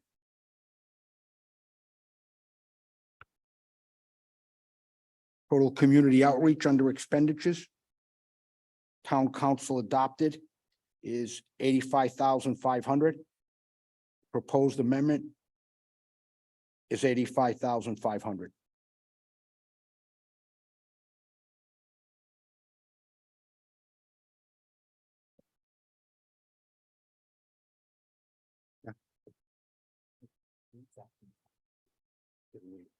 Is it 88? It's 88. I'll say. I apologize. It's just a little tough print up here. It's 88,500 on council adopted. And proposed amendment is 88,500, and that's for total community outreach.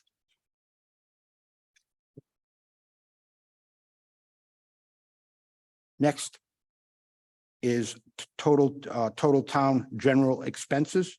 I have 1,584,618. Council adopted. And proposed amendment is, see if these are better.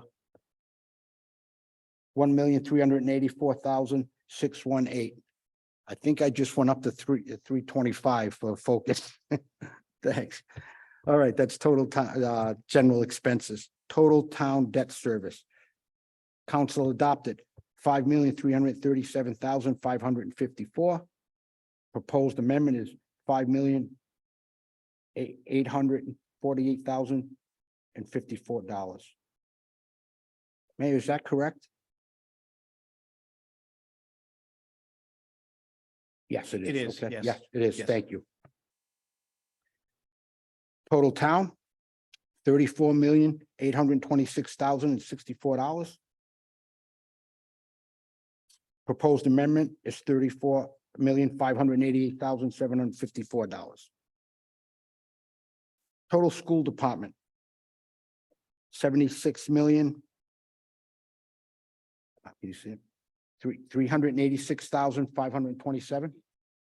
827 is adopted. Proposed amendment is 76,386,827. Thank you. Total revenue, general fund, 111,212,831. Proposed amendment is 110,975,581. Just gonna get that up on a computer.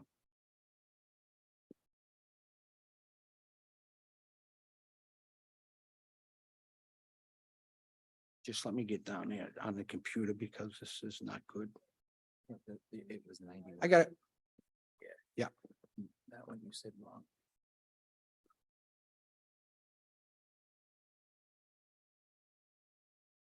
Yeah, just want to get this a little small. There we go. So again, I'm gonna do total fund. It's 111,212,891. Proposed amendment is 110,975,581. Okay. Mayor, did you want to start this? Thank you for your patience. No, Thank you, Mr. President, members of the council. This is our yearly budget amendment that, we try to be an unsynchronized and trying to tie in all the numbers prior to June 30th. I mean, the big change here obviously is when we passed this budget, we had the motor vehicle phase out not fully phased out at the time. So that's why you see the property tax reduction in that amount, but you see the corresponding increase in the motor vehicle phase out.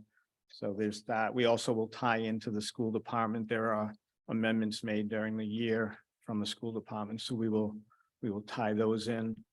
So I forgive me on the process, but you go through the requisite public hearings. There will be amendments to this amendment before we would ask you for passage. Mostly it is tying the current year expenses, so we're just kind of tidying them up. There are the HSA upload was not included. And we pulled it out in the 24 budget, but it's not pulled out in the 23 budget. So that reflects some of the changes inside the department budgets. But I mean, the main reason for the budget amendment is to tie into the recently approved levy and subsequent tax bill that's associated with that legislation. So I've always believed that has to be done. So in any event, this does tie into the 110,975,581 that accompanied the levy resolution back a few weeks ago. That number will more than likely change, but the difference between the projected expenses and the projected revenues will equal what it did on that night, just to maintain the integrity of that process. So, I mean, other than that, there's really, the big change obviously was in the motor vehicle phase out, but thank you. Thank you, Mayor. Council, any questions for Mayor on this? Hearing none, I'm going to go to members of the public. Are there anybody who in the audience would like to speak on this resolution? Okay, hearing none. Anybody on Zoom like to speak on this ordinance? Okay, hearing no further comments, I'm going to close the public hearing at 8 o'clock. Yes. Oh, okay.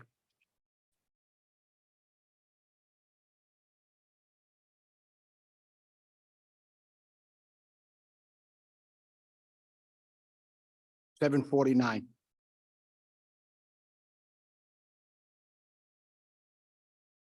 Okay, if there's no further comments and no comments from the public and none virtually, we're going to go down to the next matter. This is the first hearing, so there's no vote today on this resolution.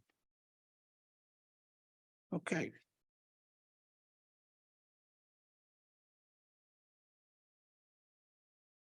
Just want to get to the second one.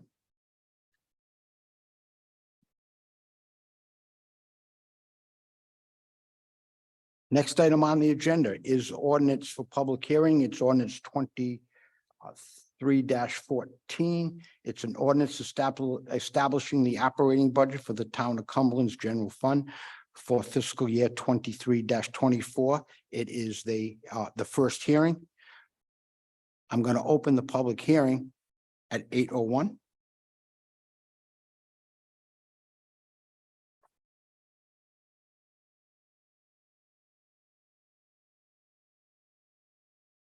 And I'm just going to read the totals into the record at a bigger font.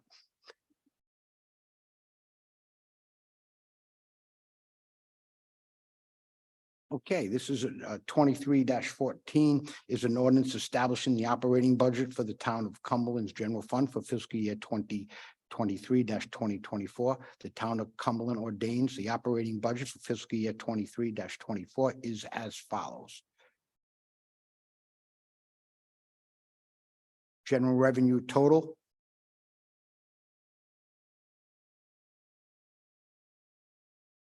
adopted in 2023 was $80,779,279. Proposed by the mayor is $78,300,626.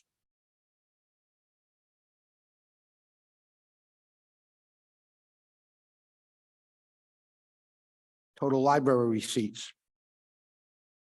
Adopted was 322,252.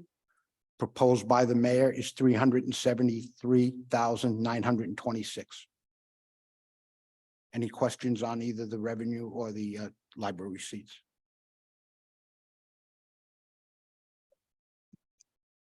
Did you have a question? Oh, go ahead, Counselor.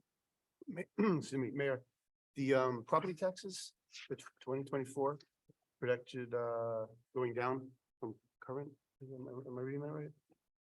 No, Like almost 74 million. no, the problem is that the adopted budget of FY 23 is under consideration for amendment that we just went through. And so right now, the adopted budget reflects that number, but it won't when you amend it and adopt it at some subsequent day. So no, it's not going down. Thank you. Thanks. Good. Next item, we're going to go down to school receipts totals. Adopted in 2023 was $26,809,315. Mayor proposed is $28,326,165. Any questions on school receipts? Council Bolio. Just one as it relates to state aid. The adopted budget for school receipts state aid was 21,767. I'm sure you have it memorized, Alex, but kind of point being, is that actual? Is that what? Yes.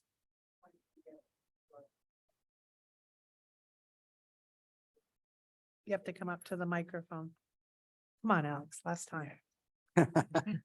The overall state, that overall state aid number had some money in it that we're using for MLO programs and that type of stuff, more of a restricted type money. Okay, but it's roughly thereabouts, same amount. Thank you. Thank you.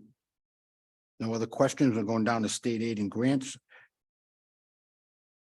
Total was adopted in 2023 is $3,302,045. Mayor proposed $9,957,494. Total revenue that was adopted was $111,212,891. Mayor proposed for 2024 is $116,958,211.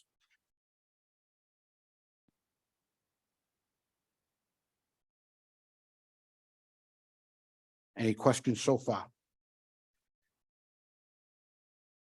Next, I'm going down to total town we are now on expenditures. We have the department requested was $13,508,627. Mayor proposed for 2024 is $13,440,193. Any questions? I'm going to go down to public safety. Department request was $9,806,849. The mayor's proposing $10,163,816. Any questions on public safety? Going down to information technology, total administration.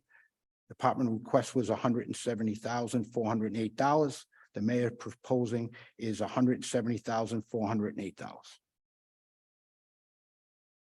No further questions. I'm going to go to fringe. It was proposed by the department of $4,666,753. Mayor's proposing for 2024 is $4,666,753. Total town council. The request was $133,621. The mayor's proposed budget is $123,621. Any questions on town council? Going down to the next item. Total boards and commissions. Department request was 27,756. The proposal by the mayor is 27,756. Continuing with expenditures. Total community outreach. Department request was $88,500. Proposal by the mayor was $88,500. Total general revenue. Department request was $1,446,548.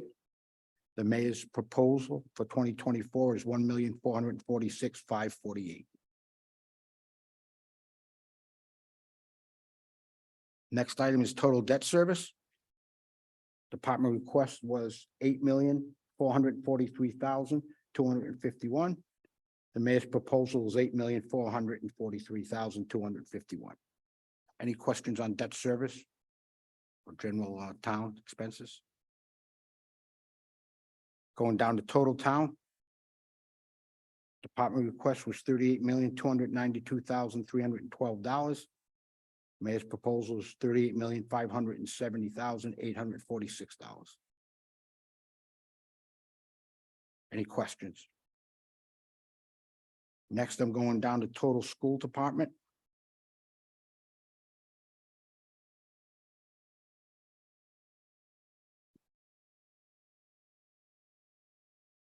Total school is $78,871,865. That was department request. Mayor's proposing $78,371,600. Or is that 865? Total general fund. No, total general fund. Is department requested $117,164,177. And we are at proposed for 2024, $116,942,711. Mr. President. Mayor, Yeah, just a little housekeeping. Obviously, those numbers have to match. yes, So the 116,958,211 does not match the 116,942,711. And at this very instant, I can't tell you why, okay, but obviously that's going to need to be corrected. okay. Because those have to balance, obviously, so. I just generally, I mean, do we have? We can fix that for the next, right? Yeah, it's the public hearing at the Yep. moment, yeah. Are we going to run that little, okay, so just briefly, I mean, I did it at the finance committee on the FY 24 budget. So I think you did get a copy, right? Did we send a copy? But time clerk base, okay. And so my disclaimer here is, okay, is that these are generalizations on the numbers. I'm not representing these to the penny. I'm not, they are subject to change based on the 23 budget amendment. So, but to just put it in, it delivers the message, right? The budget is roughly up $5.7 million. As everyone was aware, this is the year that we needed to prepare for the school bond, and so 4.9 of the 5.7 roughly, with a full disclaimer that could change or will change, but you get the idea. The lion's share of the funding is to fund that debt service increase, and the school department up $2 million. The net on the town side is 800. We then on the next slide kind of tell you where those would come from. There is a 3% increase in healthcare. Both pension and OPEB are 100% funded by the actuarial determined contribution. Public safety, lion's share of that is in the police department. I will say that I noticed on as you go through the department request, don't assume that the department request numbers are, accurate. I would go off the 23 budget and the 24 budget. Some budgets that get submitted didn't include, some numbers. So we are not, I certainly don't want the chief to look at that and think that we added to his request, because that's not true. So I just for clarification, so. The HSA upload, I separated that just so that it is, to make us aware that our HSA upload is not fully funded by employee contribution. And it is an area that we need to repair, IT, new website, and the managed services. And then it's offset because it isn't a reval year, so you know, so that that obviously helps. So when you add those in deduct the 410, you're right around the 800. I can't say the disclaimer enough that this is based on some of the numbers that you see in front of you now, which are subject to change based on the 23 amendment. Okay, and then kind of for some more transparency, we've pulled department software, which used to be embedded in each department. We just pulled it out, so you know what we're spending on that. Special election, just wanted to kind of show that as well. I already spoke of the HSA upload. The grant writer was in the mayor's office. That's just, I think that's appropriate to be on its own. And same thing with leagues of cities and towns, which used to be in the finance department. So we just pulled those out. I just think it's easier. So when we go to the changes in revenue, which is, so with even, we have a $3.2 million interest payment, but we have housing aid that's going up 2 million. That's the net of the 1.2, subject to change a little bit, but that was the balancing act for FY 24. Similarly, on BF Norton, you see obviously a corresponding increase in the expense, but you see a corresponding increase in the housing aid. So the debt service fund, with the help of the council, I think it was resolution 23-17. We've established a debt service fund because we knew that we were going to have this bump. And so there's $1 million, and hopefully that will turn into $1,250,000 by the end of 23. And we project to use somewhere around half of it to soften the impact of that debt service increase, and then property tax up.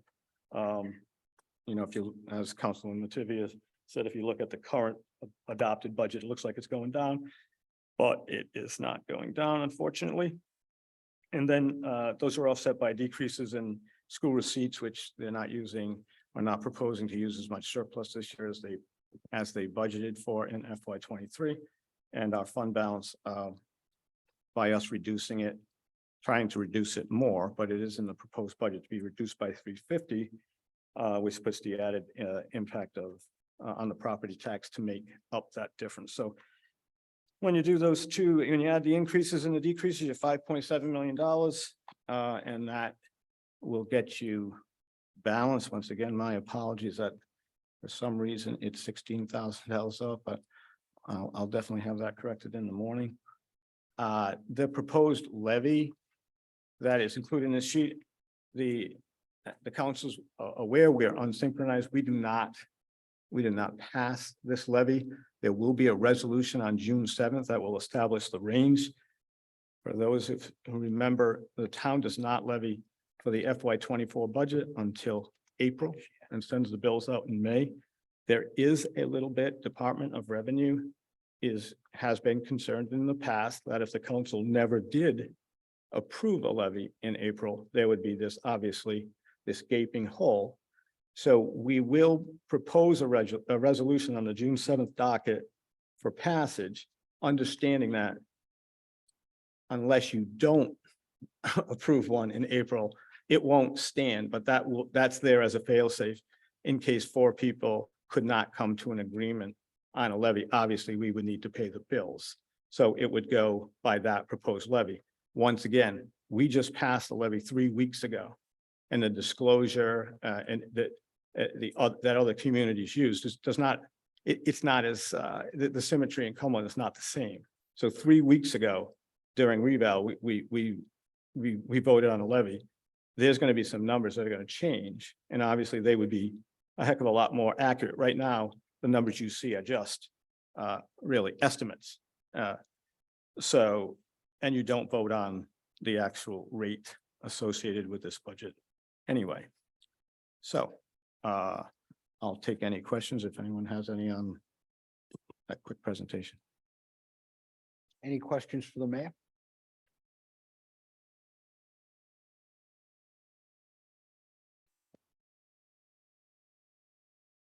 Hearing no questions for the mayor, I will go to the public. Does anybody in here like to speak on this ordinance?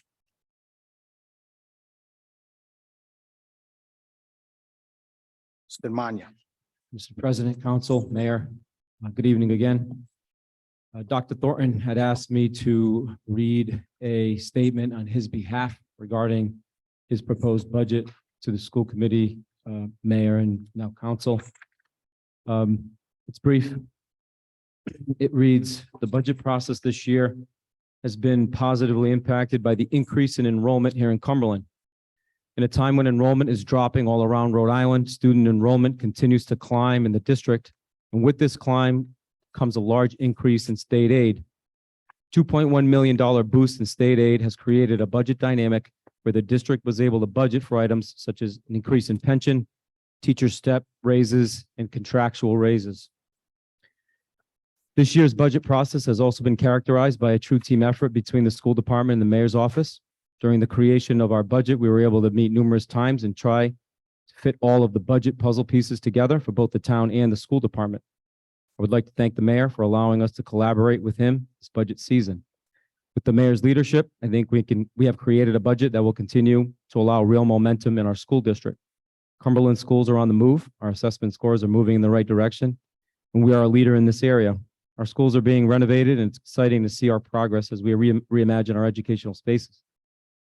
As I mentioned at the beginning, we are growing as a district. I would like to end by thanking the council for their support of our schools in recent years, and we welcome the opportunity to show you all our progress firsthand. We can give you a tour of our current renovation projects in schools and show you our trajectory for student achievement at your convenience. Sincerely, Dr. Phil Thornton. Thank you. Thank you. Council, any questions for any of the?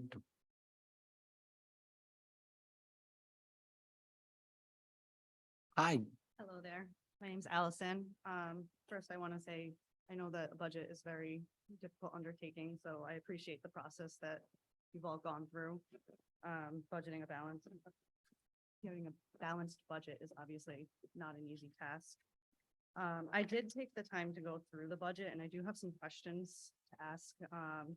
Some are some statements, others are actual questions. So looking over the revenues, Mayor, I see that the building permits, we've had a consistent overage in that account, but I see there's no change in the budget for revenue. Yeah. I have some concerns with that. I'm not sure if you have any comment to it. Yeah, my comment to that is that yes, it has, as has conveyance tax and some of the other revenues, but we are not going to budget to the top of each of those line items right now.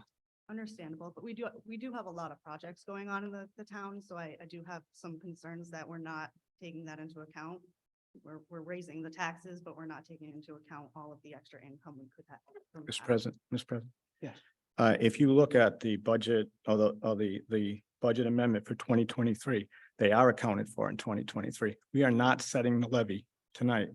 So we're just setting the budget. And as you are aware, in Central Falls, you go through the same process, and we certainly are not going to put every single revenue at the top of its range. So if you were to look at the 23 amendment, we do have them at the top. We do not set the levy tonight. So, but when we do, we take care to use every single one of those revenues to reduce the impact on the tax rate every single time. Understandable, but the levy comes into play with this. No, it does not. It does, because if we're increasing the taxes to cover the expenses, we have extra revenues we're not taking into account. Mr. President? Yeah. That is true in every other community except, or maybe not in East Providence. We're not setting the levy tonight. I can't, that's just not true. In Central Falls, that is true. You pass the budget, you send the bill.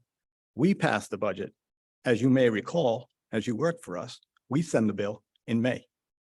So we are not setting the tax levy tonight.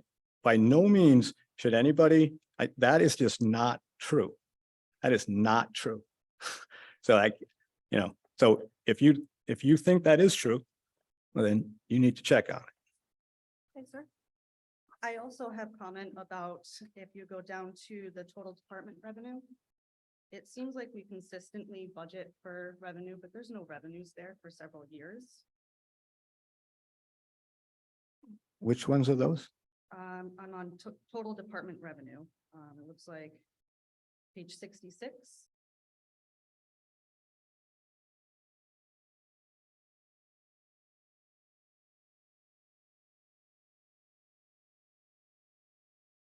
Could you just which ones are we talking about? It's a whole section, page 66. Which ones do we not have revenue on? So you have the sewer fund services revenue, the water fund service revenue, EMS billing revenue, police detail revenue, and school resource reimbursement. Correct. What are you saying? We don't have those? I'm saying they're not listed as having any actual revenue for the past. The FY20, so historically also in the town of Cumberland, when we are at this point, it usually says as of May 1st on which I think it does, I'm not sure. But we are not reflecting that the actual revenues presented in this document are zero. The sewer fund and water fund, as you, I believe, are aware, are journal entries at the end of the year, right? We don't do those, so they'd be zero. EMS revenue, same thing. So in fact, the reporting will show those as zero. We know they're not zero. Police detail, same thing. School resource officer, same thing. But in prior years, they are zeros. It's not just this year. No, they have never been zero. There have been revenues in those line items every year. The report I have in front of me from. The report is, the report is not represented at those actual revenues. So in FY22, because it says there was no EMS revenue. When did you work for us? That's besides the point, sir. No, but I'm you know not we looking had- As a taxpayer. We had EMS revenue. I understand that, but you have it reflected in the general fund budget and it's not showing. No, that is not true. We have it not reflected in the report, in the documentation, but it is reflected accurately in the budget and in the ordinance. It's not which I might tell you, it's not a bad point, but historically, that has always been the case because you have to go back. We don't link the softwares, but all those revenues, you have personal knowledge Right, that there's that's not true. Water, EMS, and police detail revenue, but you're putting them into the general fund and I do not see any of that happen. Well, it's happening and it is, a matter of fact, there's been police detail that was never budgeted in the general fund, never even showed. I put it in, so I will tell you right now, it is happening. It's absolutely happening. We wouldn't be able. It's about $1.7 million, so it better be going in the general fund. I would hope so. That's why I'm bringing it to Well, light. I am, with all due respect, it's in the general fund. I mean, clearly.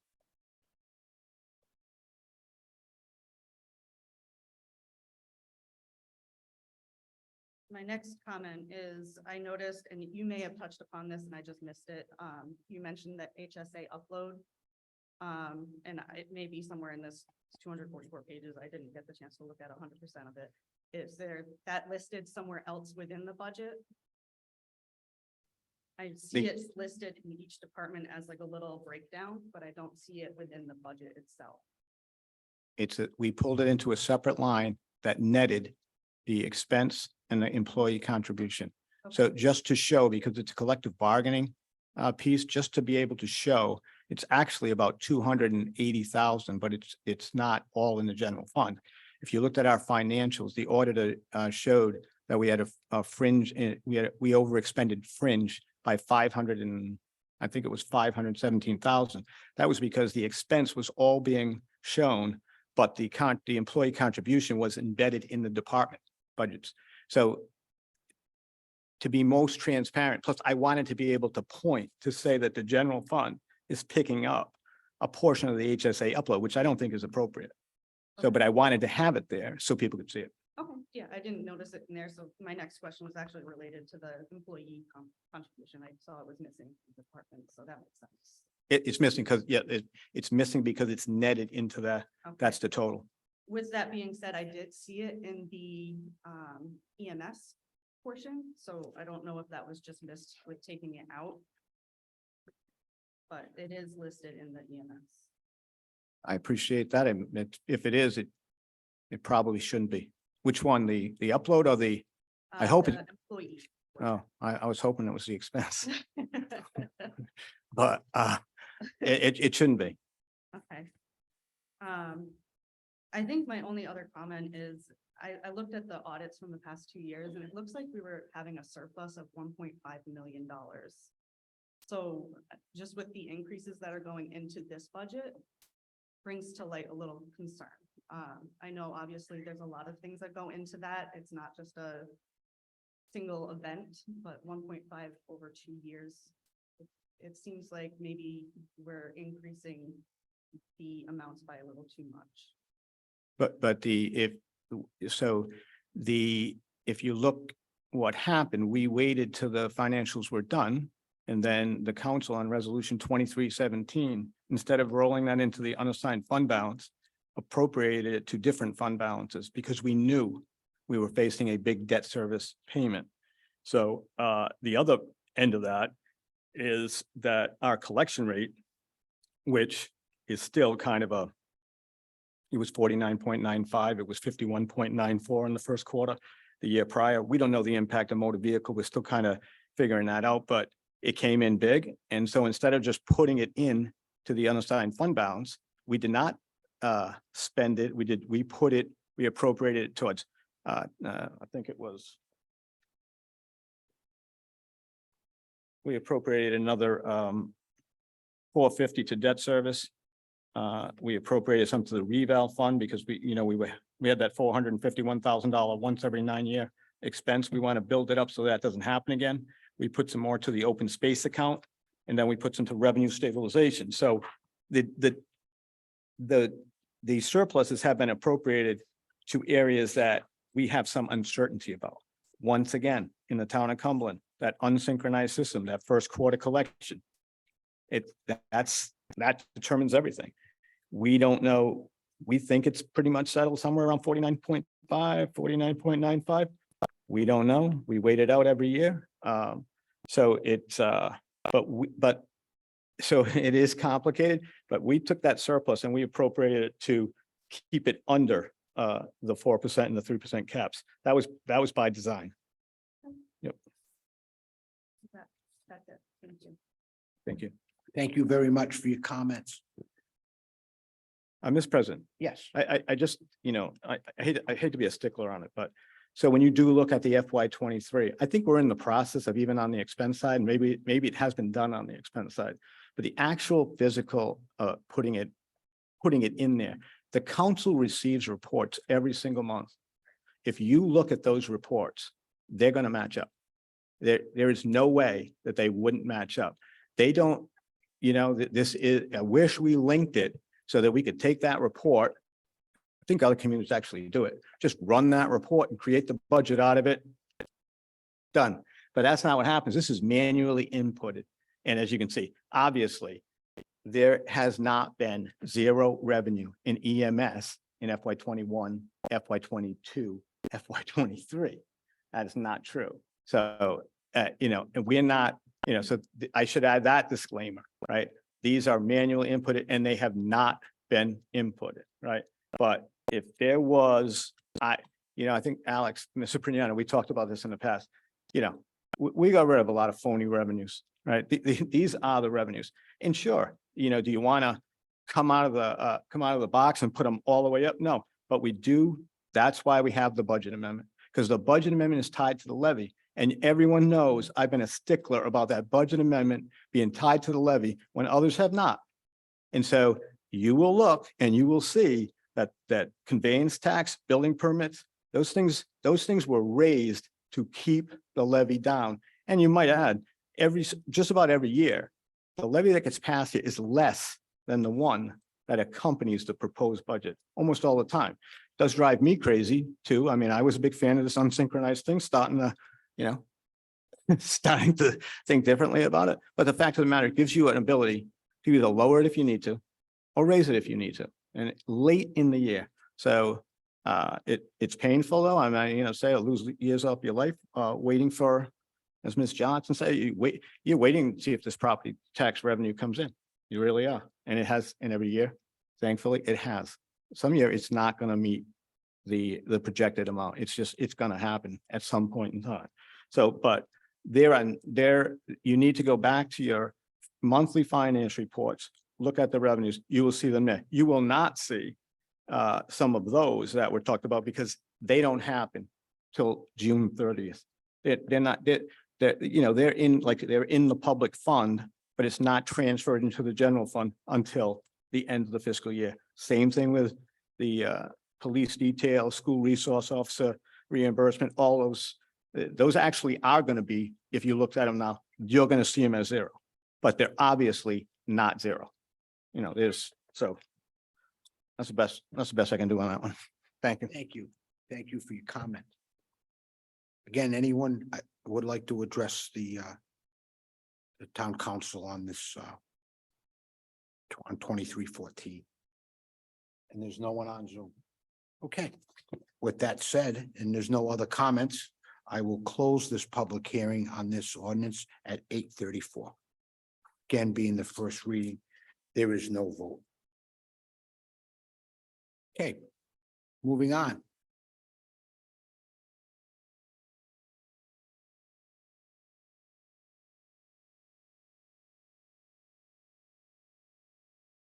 Next item on the agenda is a resolution, ordinance 2315. It's an ordinance establishing the operating budget of the town of Cumberland's Water Department for fiscal year 23-24.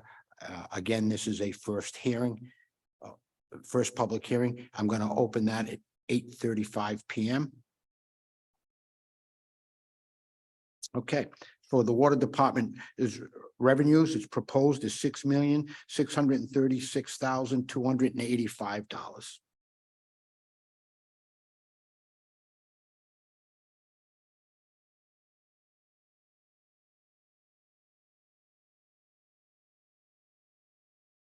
Expenditures proposed is $6,636,285. That's $6,636,285. Mr. President? Yes, Can I ask a question? of course.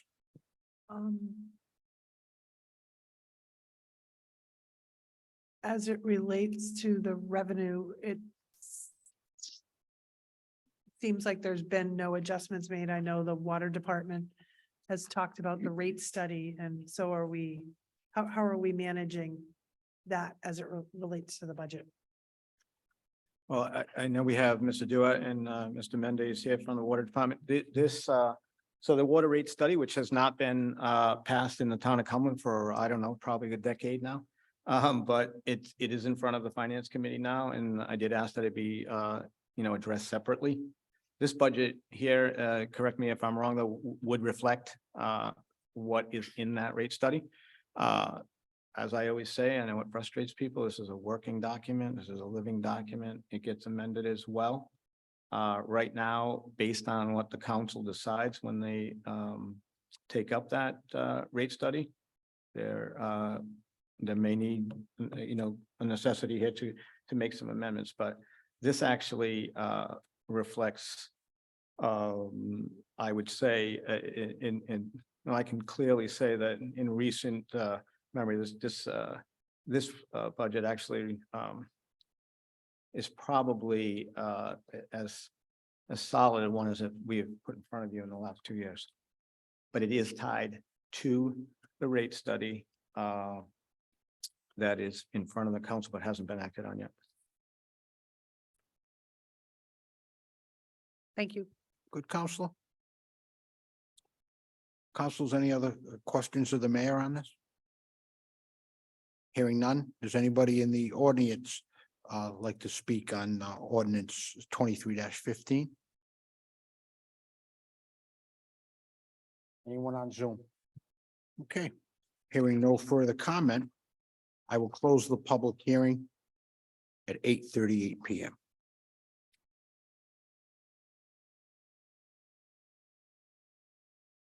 Next item, ordinance for public hearing is 23-16. It's an ordinance establishing the operating budget of the town of Cumberland Sewer Department for fiscal year 2023-2024. And it is the first hearing.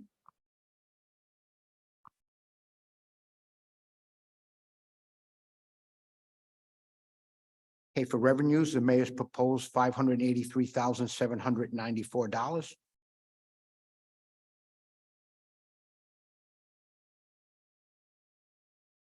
Expenditures, the mayor's proposed $583,794. Mr. President. Mayor. So last night in finance, there was a question with respect to the insurance line. And I can't, for some reason, I can't find it right now, but it was 59,000 that was asked, right? And that the easy answer to that is that has been budgeted in just not funded appropriately. So it really is a lot closer to the 59. So in the last 3 years, if you look at the accompanying documentation, you're going to see that it's been in the 45 to 58,000 dollar range. So this is just a correction. This is actually putting in the real dollars. There does occur journal entries there towards claims, which are in the somewhere in the bottom of that budget, sewer insurance claims. So the answer to that question last night, which I didn't have, but we got it this morning, is that's what it should be, and we haven't had it.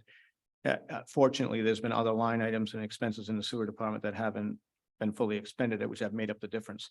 But that's really a correction. So, thank you. Thank you, Mayor. There's no further questions on the council on this. Any members of the public would like to comment on this resolution, this ordinance 23-15?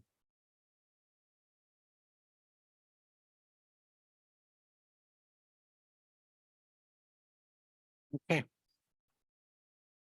I'm going to close the public hearing at 8:40.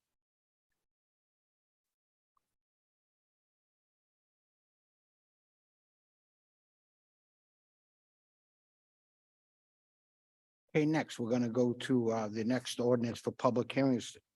Ordinance 23-16, an ordinance establishing the operating budget of the town of Cumberland Sewer Department for fiscal year 2023-2024. Open. Oh, I'm sorry. I'm going down one. Yeah, I'm not doing too good with these today, but I'm sorry about that. We're doing all right. Next for ordinance is 23-17. It's an ordinance to establishing the operating budget for the town of Cumberland's Recreation Fund for fiscal year 2023-2024. The operating budget for fiscal year 2023-2024 is as follows.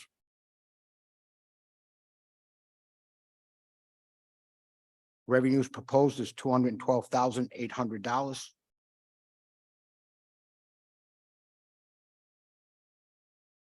Expenditures proposed are $212,800. Councilors, does anybody have a question of the mayor on this ordinance? Hearing none. Anybody in the audience would like to comment on this ordinance 23-17?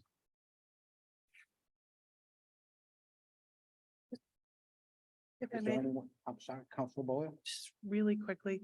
Yeah. So I think I know the answer to this, but it talks about the adjusted budget and it goes from fiscal 19, 20, then 23. Is that because it was a enterprise fund and now it's back?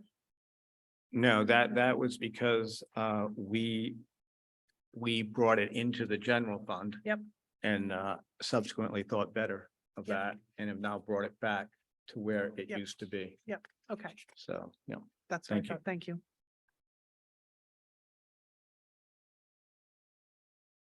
Thank you. Madam Clerk, is there anybody on Zoom? Okay. So this is also a first hearing. There is no vote. All right, we already, for the record, we already addressed resolution 23-41. Going down to the next item on the agenda is public comment. Does anybody wish to address the council on any matter? Seeing none? Mr. President? Yes. Just, if any councilors have, I'm just struggling a little bit with some of the commentary or some of the questioning. If any councilor though, between now and the next hearing, has any sort of question about any of the revenues at all, I would appreciate that you reach out and I will make sure that there aren't any questions. I have no problem with questioning whether or not the year to date, although like I say, if you do look at the 23, that argument would go away as well. But I have a real problem when $1.7 million of revenue are questioned as if we're not showing them. So if you have any sort of question about that, I would love to hear it. Thank you. Thank you.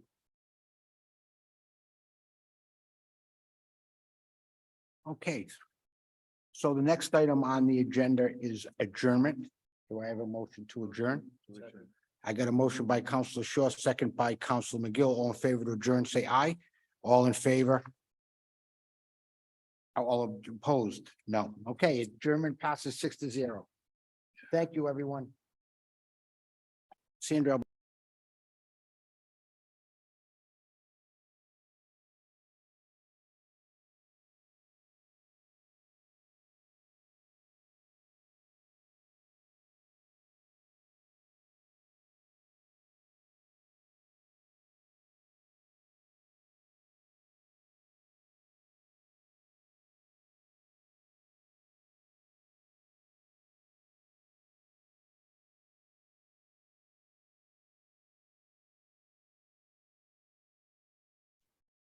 How about the public, how about the times? Can you get those? Yeah. Thank you for that. You're welcome. Council President. Mike.